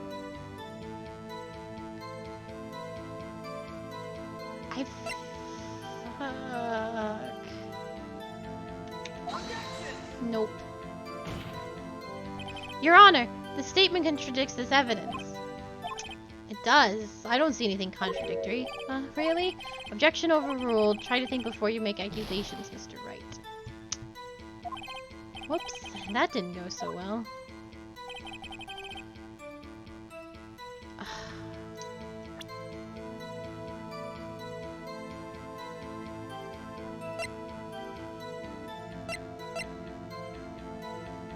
Is it this one then?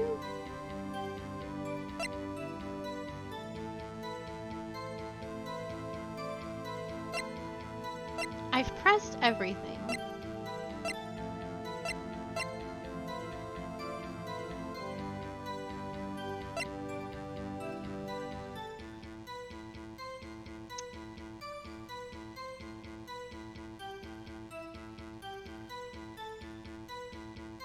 I think this is a leap. Oh, there we go. Larry, are you absolutely sure what you're saying is correct? Huh? What's with the face? You look scary, dude. Hey, if you're trying to scare me, you better know I don't scare that easy. Is something the matter, Mr. Wright? Your Honor, did you hear what the witness just said? The DJ said, "Hey, it's almost Christmas," when he heard the gunshot. Indeed, and? Almost Christmas means it wasn't Christmas. Do you realize what this means? When he heard the gunshot, it was still Christmas Eve. That would seem to be the case, yes. But he should have heard the gunshot after midnight. The photograph is irrefutable proof of this fact. Let's see what the time was on the photo taken when the gun triggered at Miss Hart's camera. 12:25. Midnight 15. 15 minutes after midnight on Christmas Day. This is a clear contradiction, Your Honor. Order, order. What does this mean? The two prior witnesses heard gunshots after midnight. However, this witness says he heard a gunshot before midnight. Judge, the answer is simple. The current witness is plainly mistaken. Just look at him. Suspicious. What? Well, Mr. Wright, what do you think about Mr. Butts' claim he heard the gunshot before midnight? Larry's right. Larry's not mistaken, Your Honor. He heard that gunshot before midnight.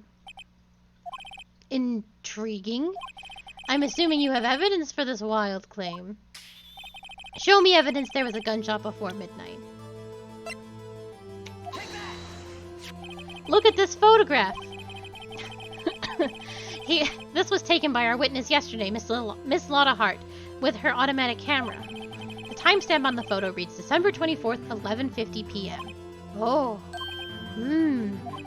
But there's nothing on the lake in this picture. Your Honor, the real issue here is not why nothing is shown in this photograph. It is why this photograph exists at all. What do you mean? Your Honor, this photograph was taken by an automatic camera. That camera was set to go off in response to loud noises. Oh, correct. There was a loud noise on the lake at 11:50 p.m. That is why this photograph was taken. In other words, when Larry heard that gunshot, it was most definitely still Christmas Eve. Indeed, it would seem that this is the case. Then where does that leave us? Miss Hart testified that she heard the gunshots after midnight. Are you claiming she was mistaken? No, not at all, Your Honor. In fact, that the camera also triggered at 15 minutes after midnight. Your Honor, that night there were 2 sets of gunshots, with a 25-minute pause between them. I don't know how this changes anything. Why would this be? Don't be fooled, Judge. That camera was set to respond to loud noises. Yes. There is no proof that the loud noise at 11:50 was a gunshot. Why, the witness could have sneezed, triggering the camera. Hey, my nose was clear that night, man. Well, Mr. Wright, there's no turning back now. Can you prove that the loud noise at 11:50 was indeed a gunshot? Please show the court evidence if you have any.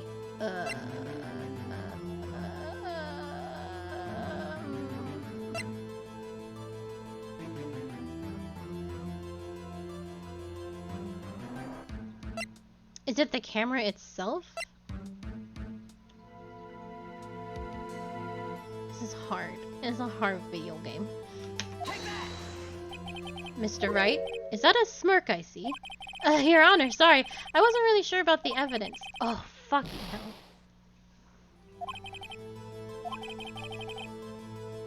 Can you prove that the loud noise at 11:50 was indeed a gunshot?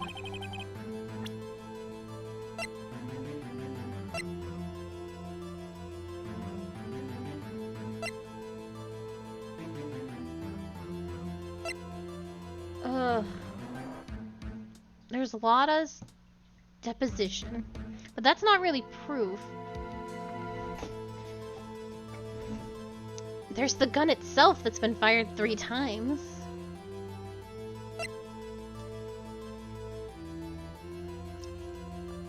I just keep throwing evidence. Eventually something will stick, right?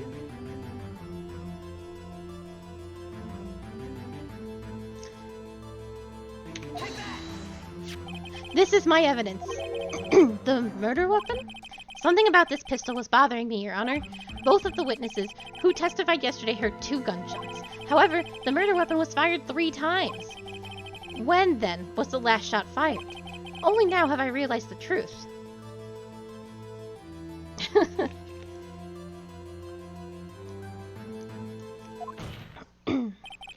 That third shot... That third shot was the shot Larry heard just before midnight. Order, order. That would make sense of the evidence we've seen so far. However, this leaves me wondering exactly what did happen that night on the lake. Exactly. If this is true, there were 2 sets of gunshots separated by 25 minutes. One at 11:50, another at 15 minutes after midnight. Why, I ask you, why? Uh-oh, I better think of something quick. Wait a second. Gunshots separated by 25 minutes. Ah! Well, what's wrong, Nick? I have it. I have it. Huh? Remember the case with the Steel Samurai? Huh? Yeah, of course I remember. The murderer in this case had the same idea as the murderer in that case. What do you mean? Maya! Yes! If we don't figure this out now, we'll never overturn Edgeworth's guilty verdict. I've got a hunch, and I'm going to run with it. Right, I mean, is this safe? It's safe? We've already gotten a guilty verdict. We have nothing to lose. You just watch and let me know if I say anything that sounds fishy, okay? Right, Nick. Your Honor. Yes, Mr. Wright? The testimony just now has cleared up this entire case. I don't know what's going on. What do you mean, Mr. Wright? So you finally realized the truth? There can be no other murderer here than Miles Edgeworth himself. Wrong, Von Karma. A man was shot that night, but it wasn't Edgeworth who did the shooting. Listen, rookie. Take a deep breath and consider the facts. At the time of the murder, 1 boat was on that lake. This was shown by the witness's photograph. The defendant, Edgeworth, and the victim, Robert Hammond, were on that boat.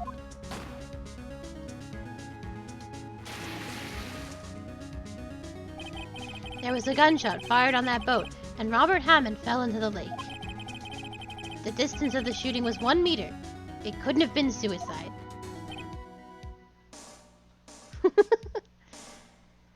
Well, the guilty party has to be the other man on that boat. I admit it's hard to imagine any other possibility. Those 2 men were not 3 feet apart on the boat! I cannot stand this. Yes, but that assumes that the victim was shot at 15 minutes after midnight.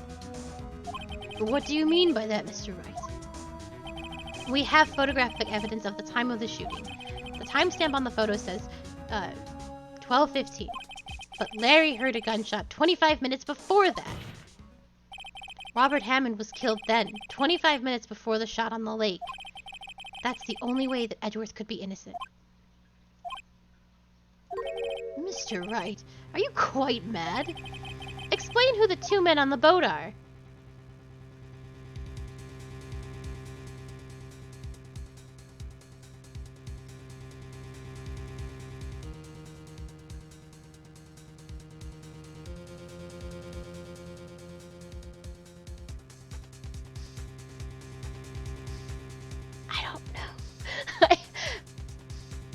So Hammond, we assume Hammond's already dead.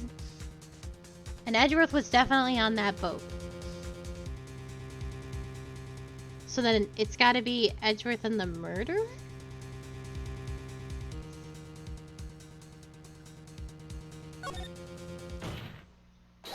Of course it was Edgeworth and the murderer. After the murderer killed Robert Hammond at 11:50, he assumed the guise of Mr. Hammond and met Edgeworth. What? Are you serious? Yes. Edgeworth won't tell us why he went to the lake that night. However, I have a hunch. That night, Robert Hammond called Edgeworth to the lake. Now, Edgeworth didn't know Robert Hammond's face that well. That's why he didn't suspect anything when the murderer took Robert Hammond's place. I'm not sure what to make of all this. Ludicrous. Mr. Wright, tell us the name of the murderer then. The murderer's name? Right. It's...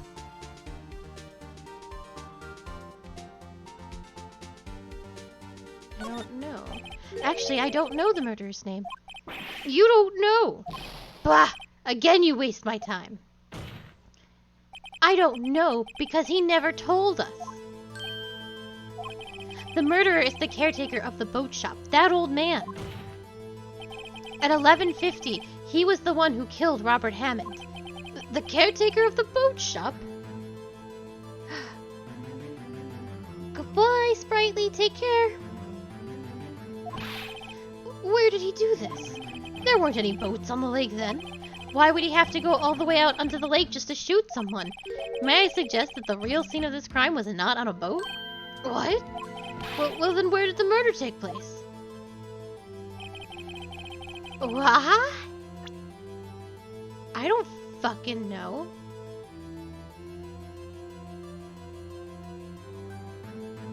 Not in view of her camera, which was facing, or just like this. It's like this.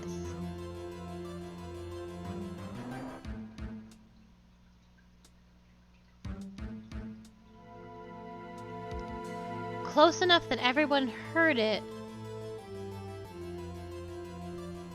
but out of sight of the camera. So like, camera's looking this way, so it's gotta be like here.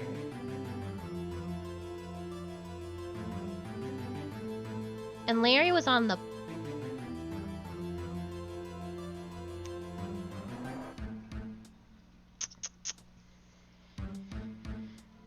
No, Larry was over here when it happened, right?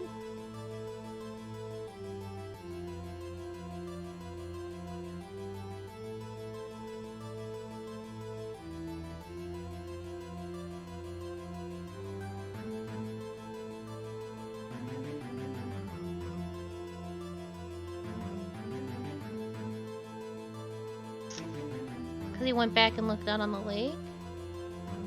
Or was he back over here? Shit, I don't know. I'm gonna say by the caretaker boat, but I don't think that's right. Around here, maybe. Maybe, Mr. Wright? And does this maybe include the reason why the killer would choose that spot? Yes, well, maybe because there is no good reason the murderer thought we'd never expect it. Oh, okay. Maybe you should try again. Okay. Well, that's fine. I do think Larry was over here. There we go. Around... No, still not right.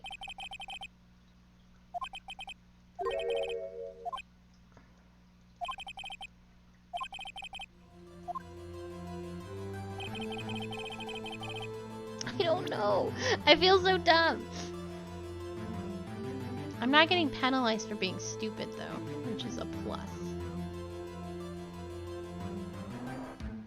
Is it here? Is it out here in the woods?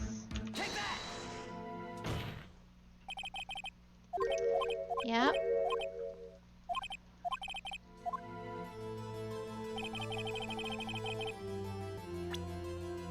Jesus.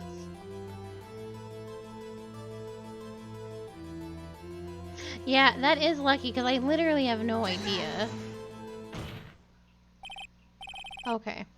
I feel like when I clicked by the boat place the first time, that should have been probably pretty good, but fine. Here, of course, the boat shop where he lives. That way he could meet with the victim without anyone ever seeing.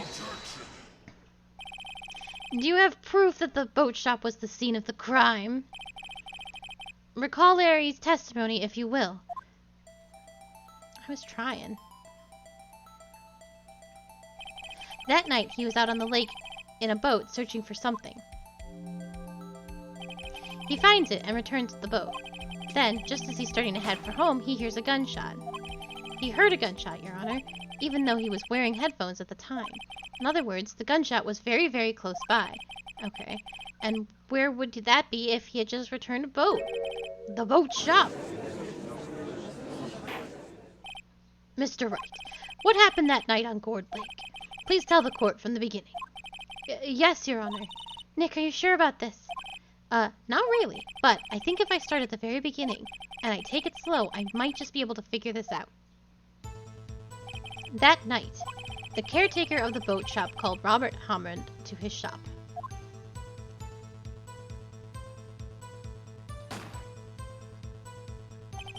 This was around 11:50. That was when the gunshot that Larry heard was fired.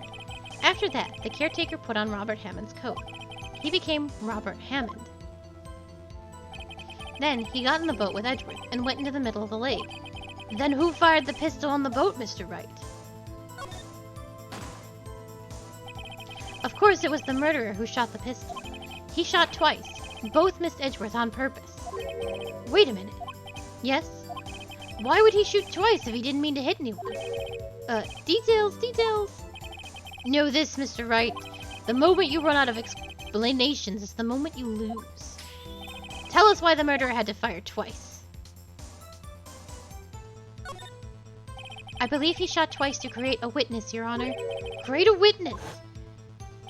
The murderer lifts his pistol and fires one shot. That ensures that anyone who heard the shot would look at the lake. Indeed, Miss Hart did exactly that after hearing the first gunshot. Next, the murderer waits a bit and he fires again. Then,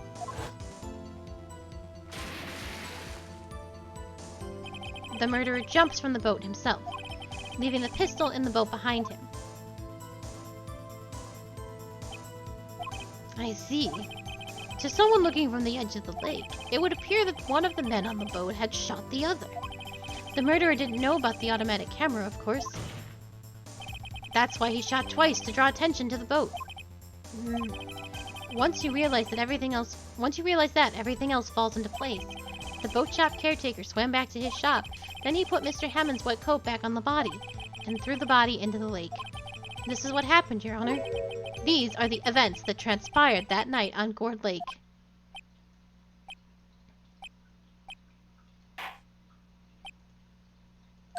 Bailiff, bring out the witness from before. The boat shop caretaker, quickly.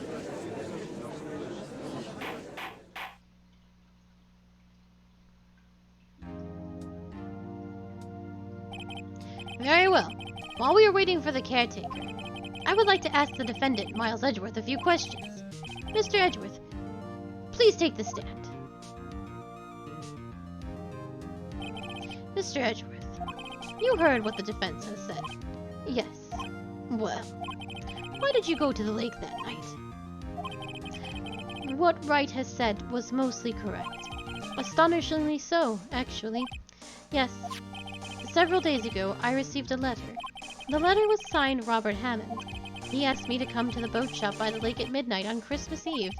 He said he had something very important to discuss with me. Something important! I'm sorry, I can't say what it was. Your Honor, sir. Bailiff, we are conducting a trial here. I ask that you remain quiet.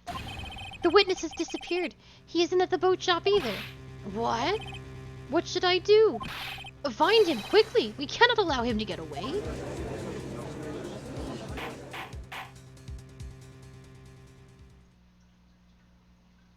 Mr. Von Karma, your witness has disappeared. A search warrant has already been issued.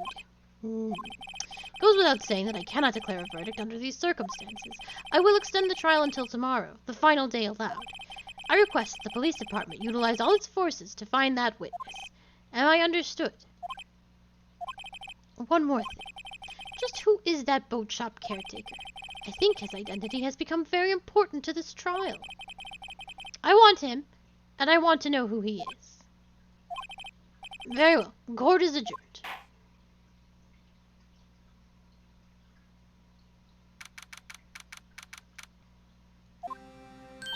Yay, Nick, you did it!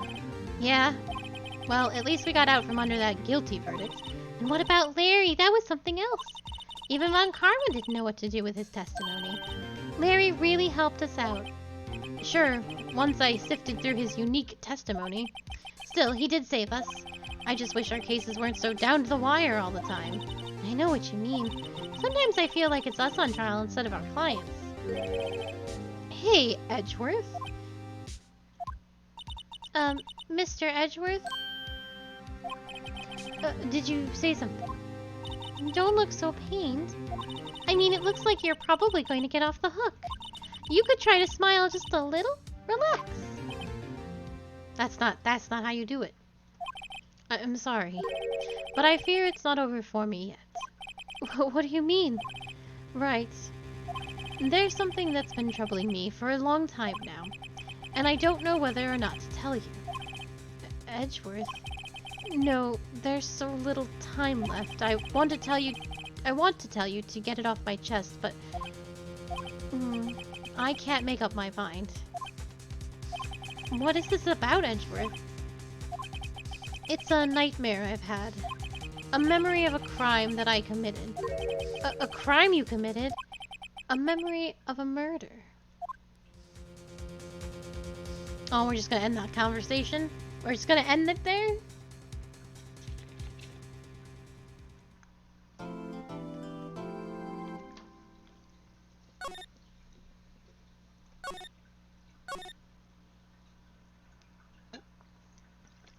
What more are we investigating? I'm not gonna find that man.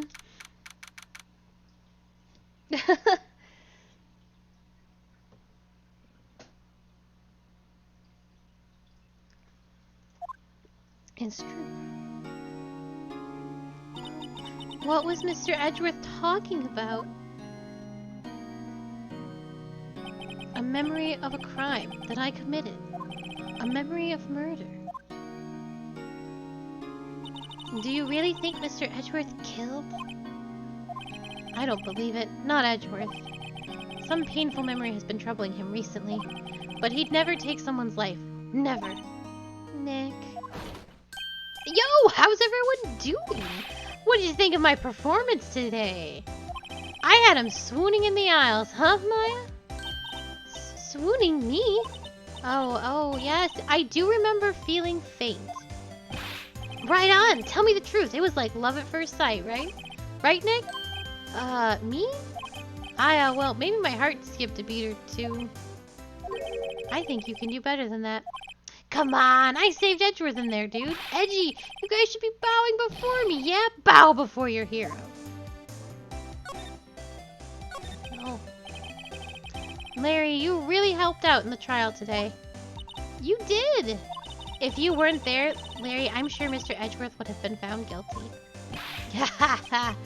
Yeah, but seriously, Nick, that boat shop caretaker guy is pretty suspicious.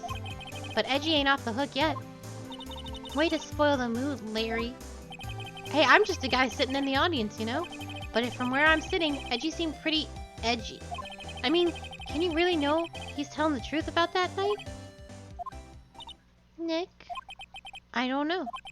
But what I do know is I'm going to believe in you two until the end. Us two? Yeah, why are we believing in Larry? Edgeworth and who else? You mean me, right? Nah, he means me. Right, Nick? Yeah, you, Larry. Not me. But why you, Larry? Huh?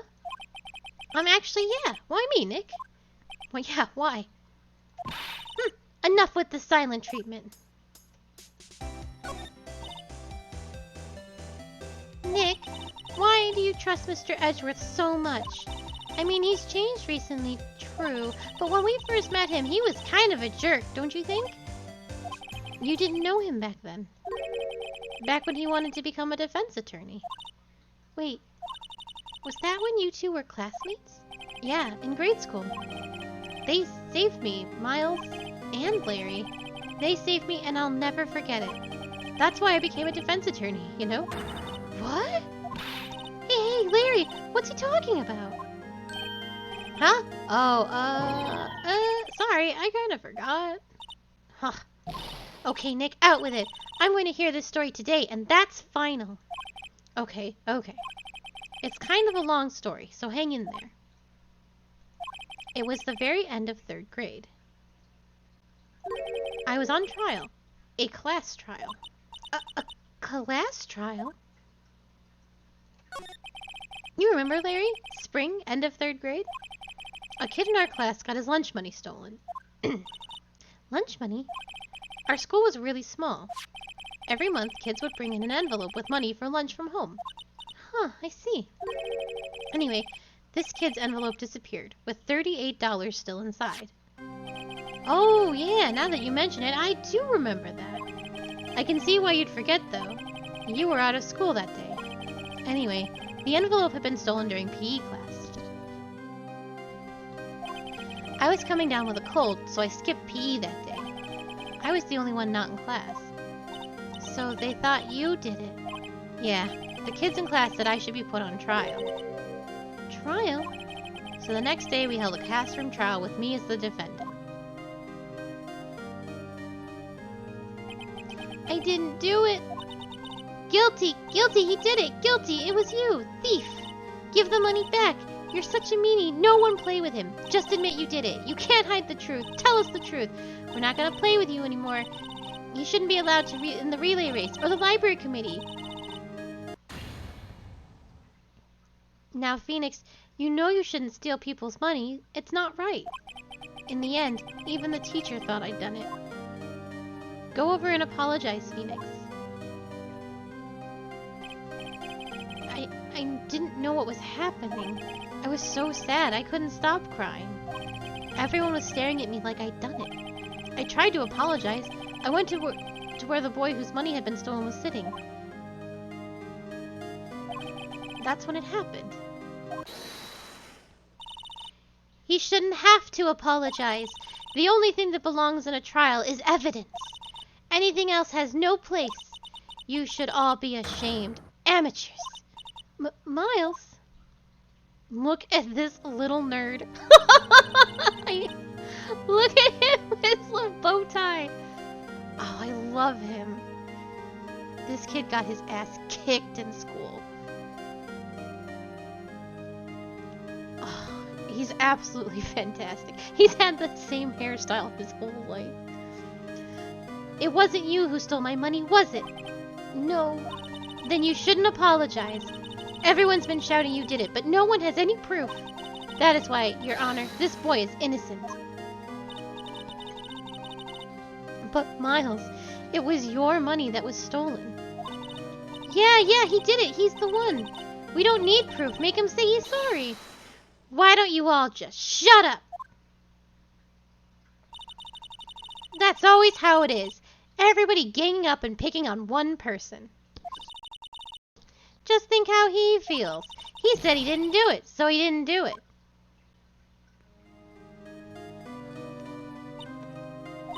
Very well. I will replace the money myself. This class trial is over. That's how it happened. After that, the three of us were the best of friends. Wow, I had no idea. Yeah, I had no idea either. I mean, I forgot. That's when I learned what it meant to be alone. Totally alone, without a friend in the world. You did a good thing, Larry. Yeah, well, I was just lucky that I took the day off from school. If I'd been there, they would have thought I'd done it. So I took it kind of personally, see? When something smells, it's usually the butts. Anyway, Edgeworth and I talked after that class trial. That's when I heard his father was a defense attorney. I remember his eyes would shine when he talked about his father. I'm going to become a defense attorney, just like my father. A famous defense attorney. Then a few months later, he suddenly transferred to another school. The DL6 incident. Right, I'm not sure, but the transfer probably had to do with his father's death. That's so sad. It was several years later when I heard Edgeworth's name again. There was an article about him in the newspaper. The headline was something like, Dark Suspicions of a Demon Attorney. Fabricating evidence, manipulating testimonies, covering up facts. The article said he'd do anything to get a guilty verdict. Anything. But why? What happened? I mean, that's not the Edgy I used to know at all. That's what I thought too. I tried to get in touch with him, I don't know how many times. He never replied. I guess he didn't want to see his old friends. I couldn't just drop it, though. I wanted to meet him, to learn why he had become who he became. That's when I decided. Wait, you don't mean... That's why? That's why you became a defense attorney? To meet Edgeworth? If I was a defense attorney, I knew he'd have to meet me whether he wanted to or not. In court. Edgeworth believed in me, and I believed in him. He's in pain, and no one's on his side. I'm the only one who knows the real Edgeworth. I'm the only one who can help him. Whoa, Nick. So this is why you helped me out for free? Yes. I helped you because I believed in you. Except I don't remember saying I'd do it for free. Oh, Nick. Nick. We have to save Mr. Edgeworth. If it's the last thing we do, okay? Right. It very well may be. First, there's that rental boat shop caretaker. We need to find out who or what he is. I'd settle for who. I guess I can clean out some of this evidence I no longer need. Okay, let's go. What evidence did you take from me? Oh boy. It's mostly DLC 6 stuff. Oh boy.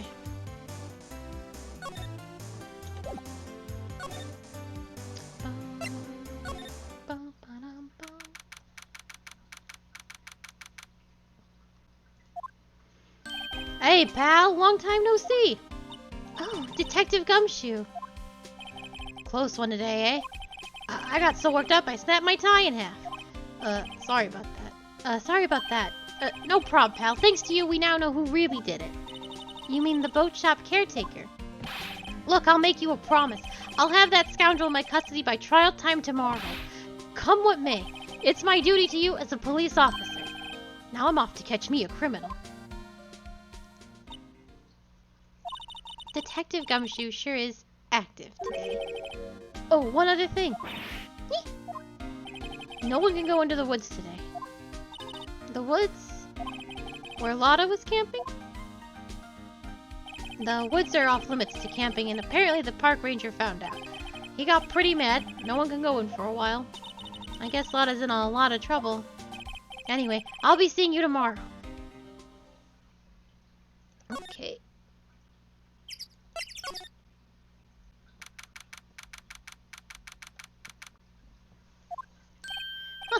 The steel eyesore is missing. Eyesore? Looks like the hot dog stand is closed too. I guess Larry's too busy worrying about Mr. Edgeworth to show up for work.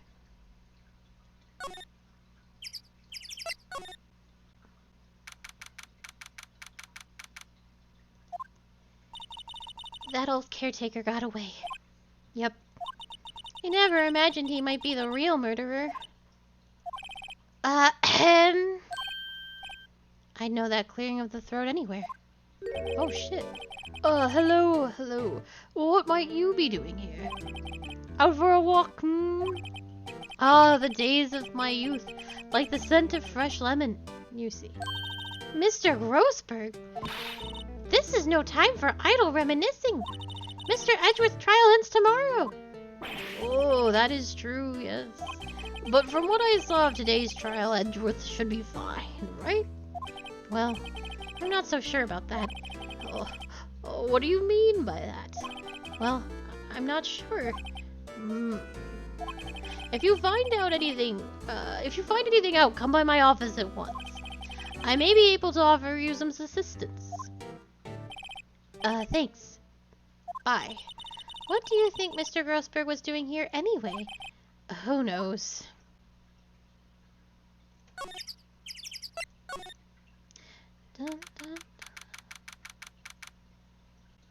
We gotta get into that safe. Nobody's home. Hello? Hey, it's Polly! I wonder where your owner's gone, Polly. Hello? I can't believe he'd run off and leave his poor parrot to fend for herself. It is going well. Hello?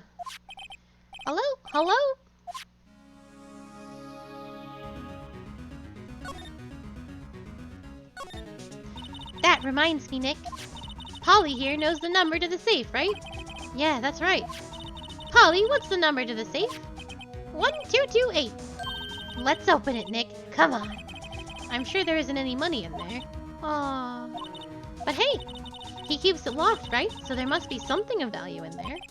I'm not so sure. Okay, Nick, let's see what's in there. I guess there might be a clue or two. The only thing in here is a letter. A letter? Aw, boring. There's no name or signature on this thing. It's handwritten in very precise, clear letters. Get your revenge on Miles Edgeworth. Edgeworth? Nick, why would Edgeworth's name be on here? How should I know? I'm going to read the whole thing.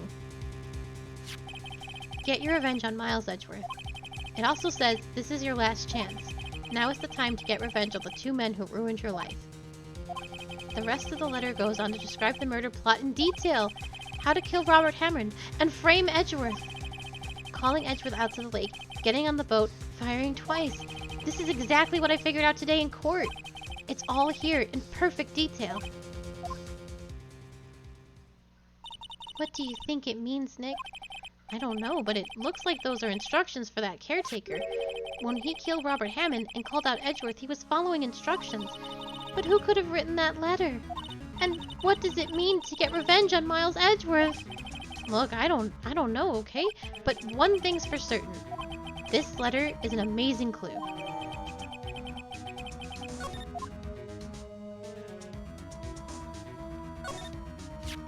Maybe I should take care of Polly, Nick.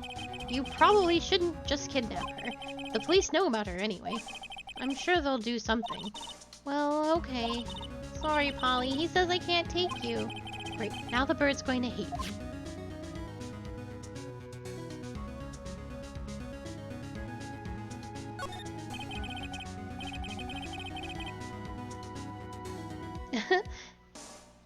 Everything's cold. Looks like he didn't turn on this heater on.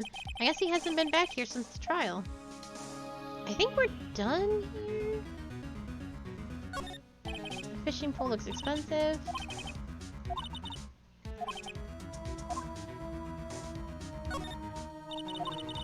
Well, you should put pictures of fish on the wall to boast about them.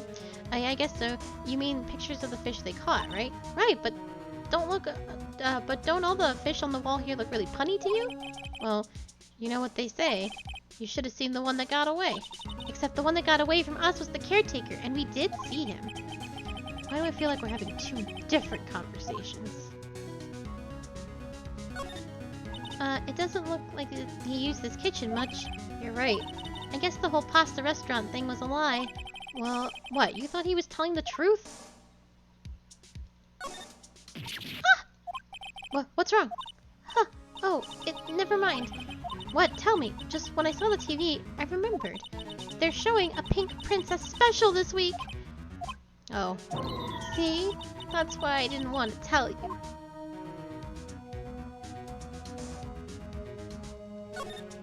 There's nothing left in the safe. I wonder why the caretaker didn't take the letter with him. He left in a hurry, right? I don't think he even came back here after the trial. Well...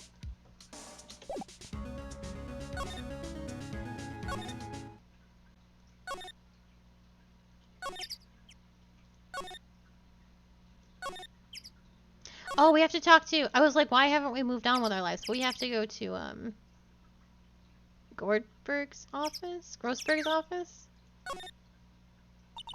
One day left, Nick. Yeah, I know. Well, no time to waste. Let's get going. There we go.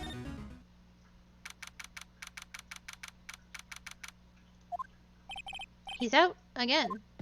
When does he work anyway? Now, don't be harsh. Guess we'll have to come back later. Really? Oh, hey. How you doing? You look as grim as always.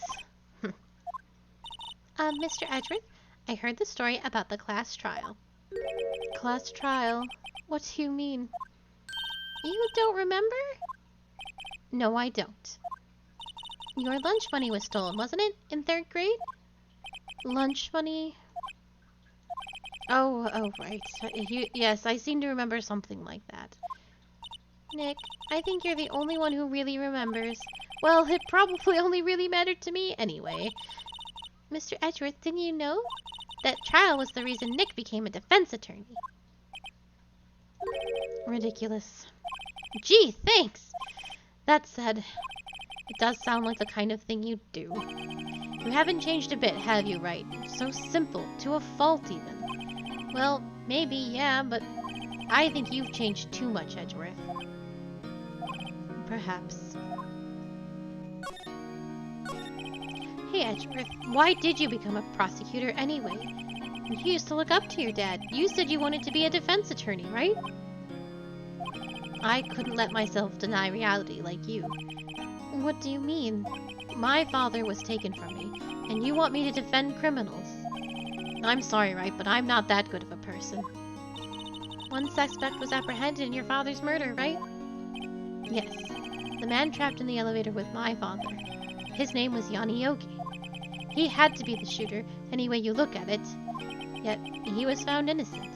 That defense attorney got him off the hook. That would be Robert Hammond.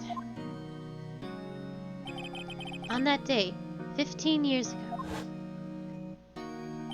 the 3 of us were trapped in that elevator for 5 hours. When we were rescued, we all suffered oxygen deprivation. I had lost all memory of the murder. Lost your memory? Even now, I can't recall what happened in that elevator. That was the crux of Yogi's attorney's argument in court. He claimed that Yanni Yogi had been not of sound mind due to the oxygen deprivation. Yogi was released due to a lack of evidence. Innocent. That's when I changed my mind. I started to hate defense attorneys. What's your relationship with Von Karma? He's my teacher, and a man who deserves respect. I learned everything I know of courtroom techniques from him. So he's like my sister was to you, Nick. He is a perfectionist on all things. In court, in his personal life. He is obsessed with doing everything perfectly. Perfectly, huh? In all cases he has taken on, none were left unsolved. And not one suspect was declared innocent. Never. But that's... I know. It's possible some of the suspects were indeed innocent. However, it is impossible for us to accurately determine that in every case. All Von Karma does is his job to find a suspect guilty, perfectly. In any case, it's nigh well impossible to find a weakness in him. Should a weakness appear, he would do everything in his power to make it go away. Edgeworth, if what you're saying is true, you're headed for a guilty sentence tomorrow. He's right! Now's not the time to praise the enemy, Edgeworth! It's a strange situation in which I find myself, I'll admit. No kidding. Do you want to see my badge? Do you want to look at it? Well. Alright, I'm leaving you behind. can be sad and sulky all by yourself. Oh, are we not done with Edgeworth? Hold on, I will come back. I'm back.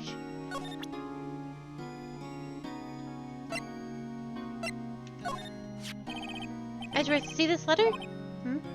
This came out of the safe in the shack where that boat rental caretaker lives. I see. Revenge on me? Who is that old guy anyway? I don't know. Could he be an innocent defendant you got declared guilty or something? Nice, right? But I don't remember that old man. Not at all. So he was following this letter then? Which means there was someone else behind it. Now is the time to get revenge on the 2 men who ruined your life. 2 men, meaning myself and Robert Hammond? It also says this is your last chance. Last chance. Wait, maybe he's talking about the statute of limitations on the DL6 incident. Wait, that old man. What is it? Do you know who he is? Yogi. Could he be Yogi? Yogi? The suspect in the DL6 incident. The one who was found innocent.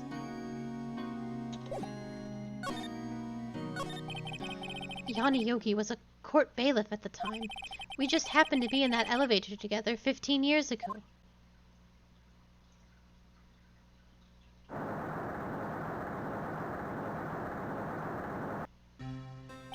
The quake was incredibly strong. Before I knew it, everything was dark. We were there for so long it felt like forever. The air thinned, and the darkness closed in on us in that little box. We became unsettled. Help! Help! I can't breathe! Quiet! I said quiet! You're not making this any easier. I want to get out! Help! Get us out! Don't shout! You'll just use up more oxygen.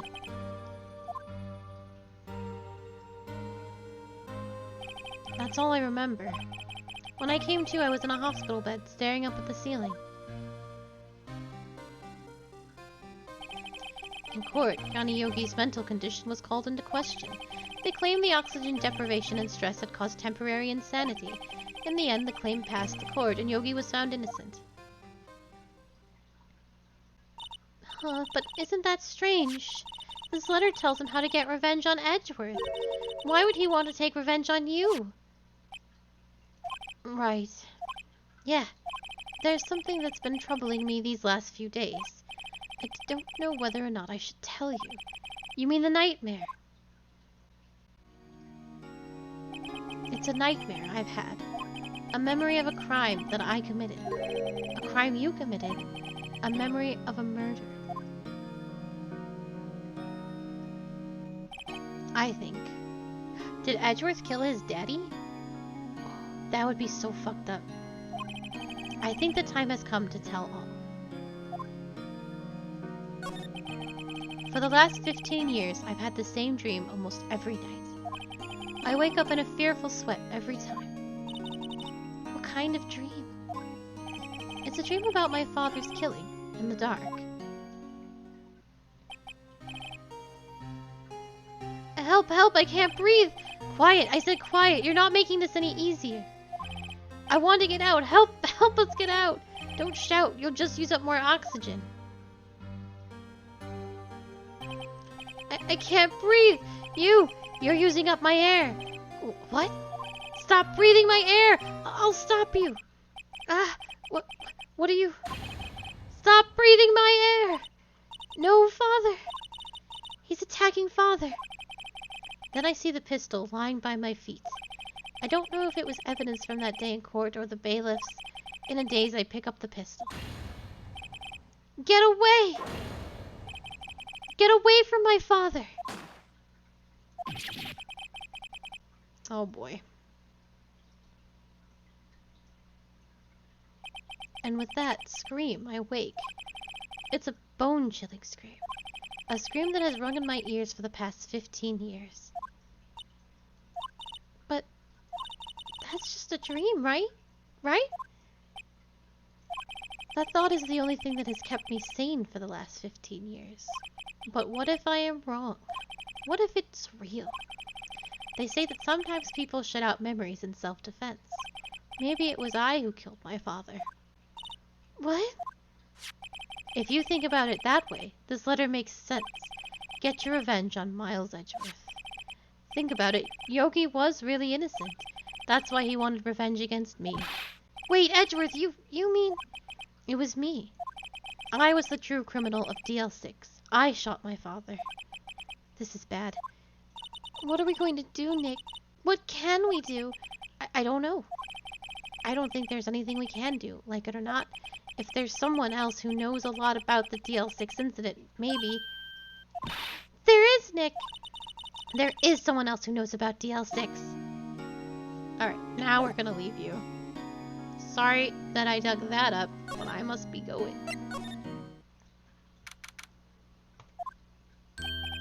Mr. Grossberg! Oh, hello there. What's wrong? No kidding! I can't believe you're not!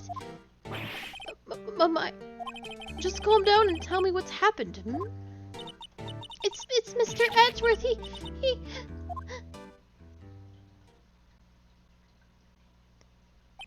I see. So Edgeworth dreamt he shot his own father. It's only a dream! Only a dream! I wonder...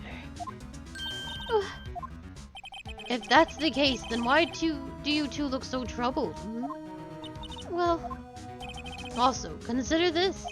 Yogi quite certainly holds a deep grudge against Miles Edgeworth. So deep he'd want to frame him for murder. This leads me to surmise that Mr. Edgeworth's dream was not a dream. It was real, as you imagined. Miles Edgeworth threw the pistol to save his father. The pistol fired, and the deed was done.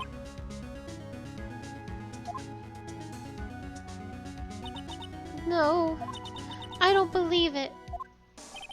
Yogi was suspected of murder, and his career as a bailiff was irrevocably wrecked.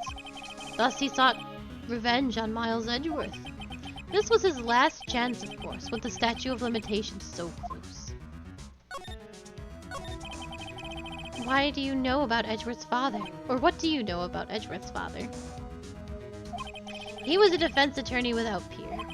It sounds trite, but it's true.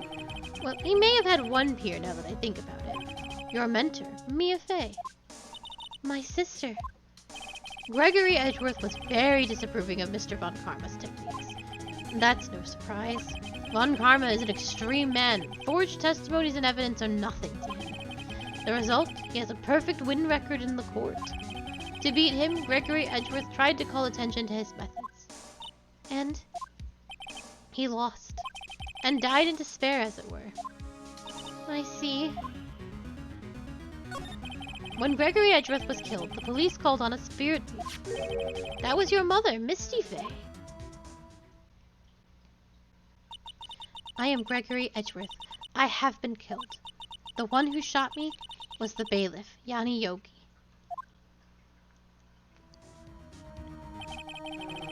Yet Yogi was found innocent. That's when my mother left us. Everyone called her a fraud. That's right. Everyone thought she was, you see. Yet, now that I think about it, it seems the one who lied was Gregory Edgeworth's ghost. Gregory Edgeworth must have known who shot him. I don't believe it. So you're saying he falsified his testimony? That Edgeworth's dad lied to protect his son? And it's only a possibility, mind you. But a possibility nonetheless. Ugh.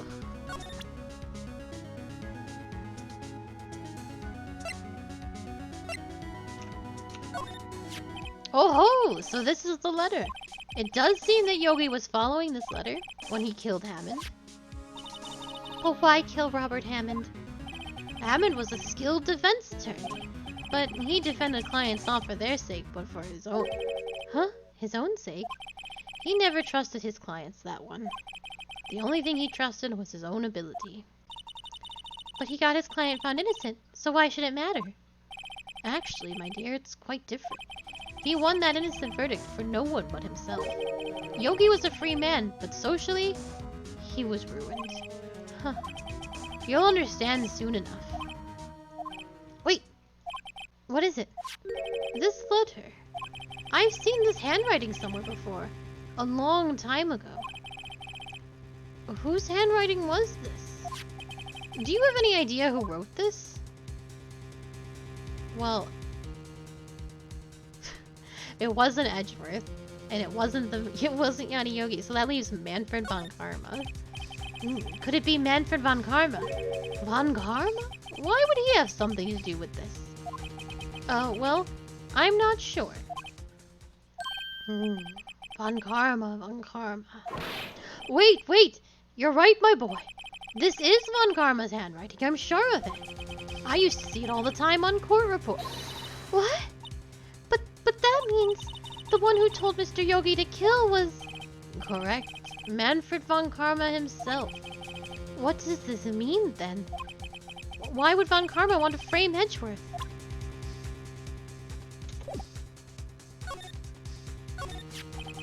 If it truly was von Karma who wrote this letter, then he would know the truth.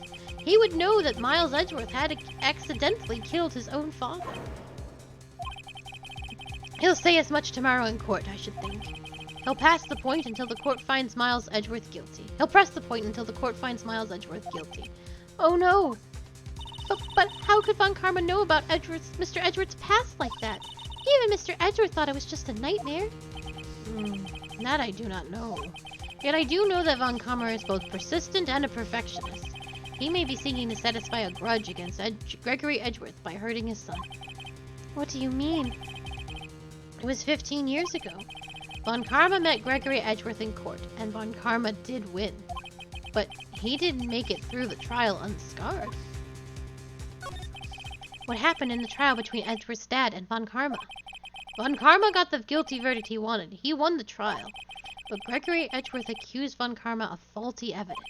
And though he lost the trial, Mr. Edgeworth's accusation stood. Faulty evidence. It was the only penalty von Karma has ever received in his career as a prosecutor. Gregory Edgeworth dealt a blow to his perfect trial record. Wow.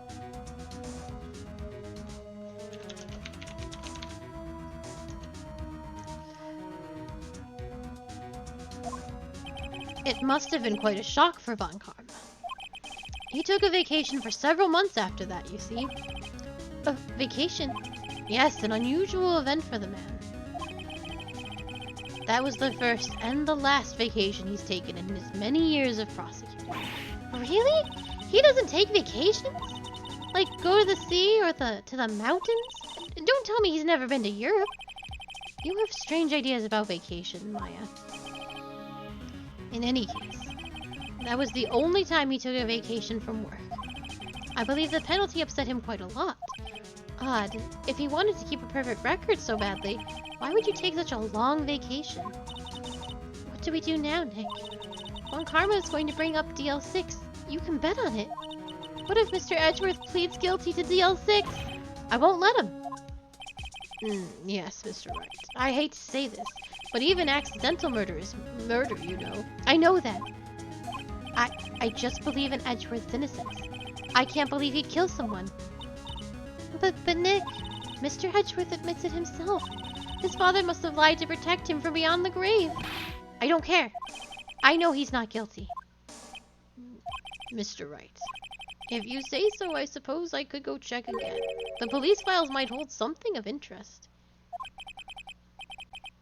Mr. Grossberg, thank you. Yeah, it is really, really weird. Because, 1, Edgeworth was a little lad. 2, it was a huge fucking accident.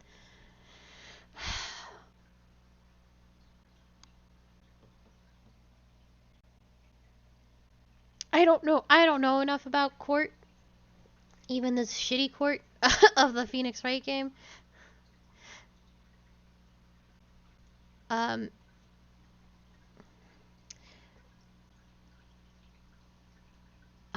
People are messaging me to play DVD, and I don't know. Even if, like, so you say you committed a murder when you were just a little lad or lass, and like it got found out sometime later when you're an adult, I don't think I just don't think it would go. I don't know. It's not like he shouldn't be going to big jail for that. Like, and yeah, I can't promise anything. In fact, I think the chances of finding someone are slim. I understand. The police materials. Are we done here?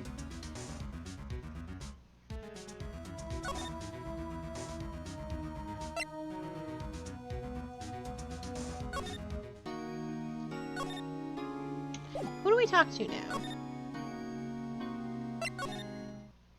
Oh, there we go. Yeah, the ghost testimony also is not super great. There's hardly anyone here. Everyone must be out looking for the old guy Yogi. Ah, it's you. I don't think Gumshoe will be coming back today. He's staying out late looking for someone.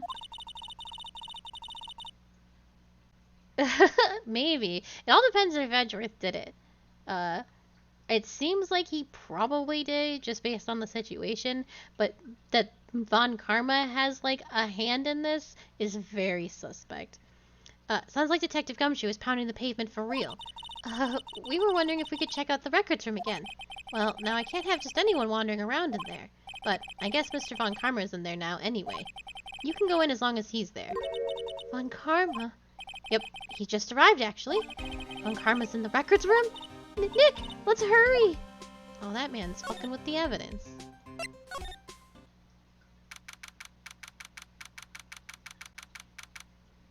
How old are you when you're in 4th grade?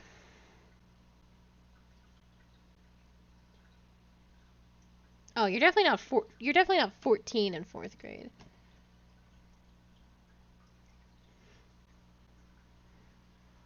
That's true. That little boy just threw a gun, and it was a very unlucky throw.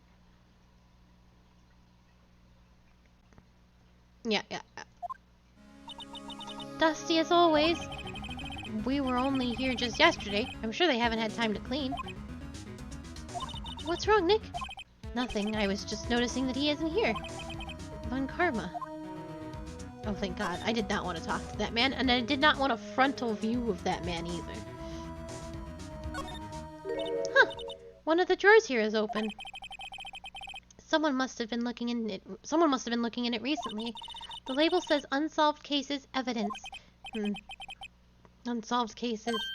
Nick! The file for DL6, it's completely empty! What? What are you doing in here? Oh. I am gonna get a frontal view of that man. What are you doing in here? Oh. You need a nap. Von Karma. You. How do you know my name? Huh? Have we met? Oh, what are you saying? We see each other every day, don't we? We're Miles Edgeworth's defense team. Defense team? I beg your pardon. You see, I rarely remember defense attorneys. They're like bugs to me. Needless things to be crushed. I can see how this guy was Edgeworth's mentor. Is this man fucking for real?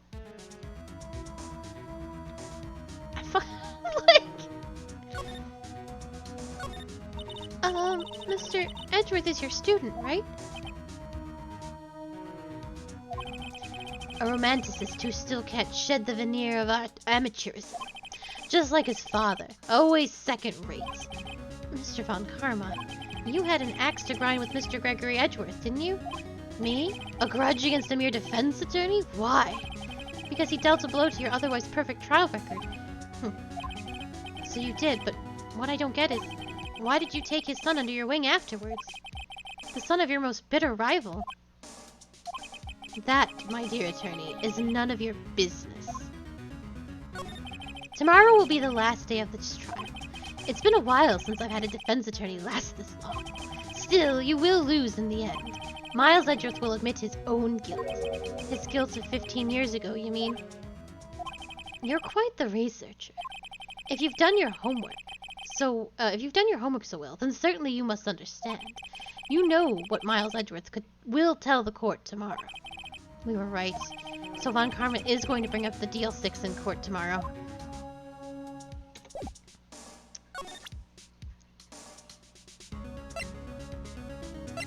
This is a bad idea. He's gonna rip it out of my little hands. Mr. Von Karma, have a look at this. This was you, wasn't it?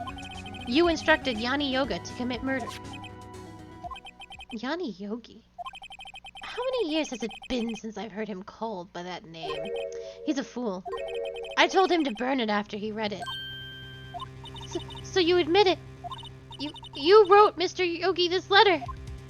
Yes, my dear defense attorney. Thank you for taking the trouble to bring it to me. You've saved me from a lot of needless hassle. What? Nick, what is that thing? A stun gun. For self-defense, usually. Indeed. 600,000 volts will course through your body like a dog touching an electric fence.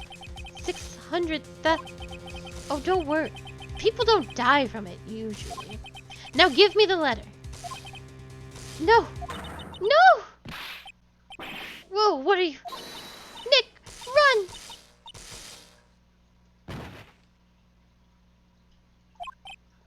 This... Well, don't just stand there, Phoenix. She took a bullet for you. But Maya... Out of my way.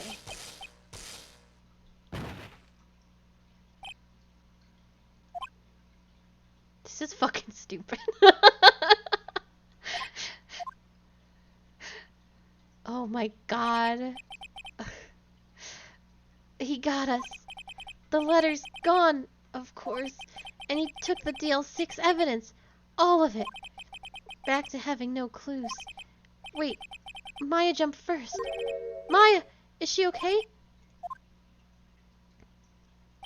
Maya!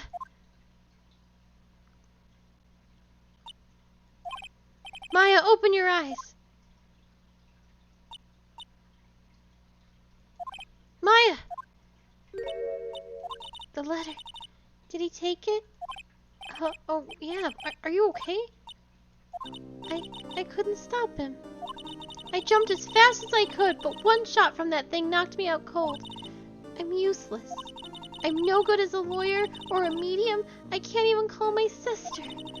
Not even now, when we need her the most. I wish I hadn't woken up at all. Oh. Maya! There has to be some way I can help her. I better do something about her self-confidence first. Maya, she's holding something. What is that? A bullet? TL6 incident evidence number 7, taken from the heart of Gregory Edgeworth. I remember. Von Karma was holding this when Maya jumped him. I'll prove it to you, Maya. You're most definitely not useless. I'll prove it to you in court tomorrow. Well, that got really spicy and really violent.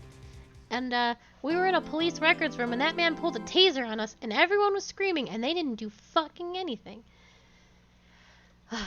We will finish up this court case tomorrow. I will be back with more Phoenix Wright at 2 p.m. EST. Otherwise, I will be back in an hour and 15-ish minutes with Pillars of Eternity 2, which I'm very, very excited about. It has been an interesting ride so far. So we will hop right into that. Thank you so very, very much for being here. If you're looking for more of me and what I do, thank you so much. If you're looking out for me, for more of me and what I do, you can find my Discord, my YouTube, and my Twitter, all linked in my About page, along with everyone who has helped make this stream possible. Thank you very much to them and to you for being here. I hope you all have a lovely, lovely afternoon, and I hope to see you soon. Goodbye.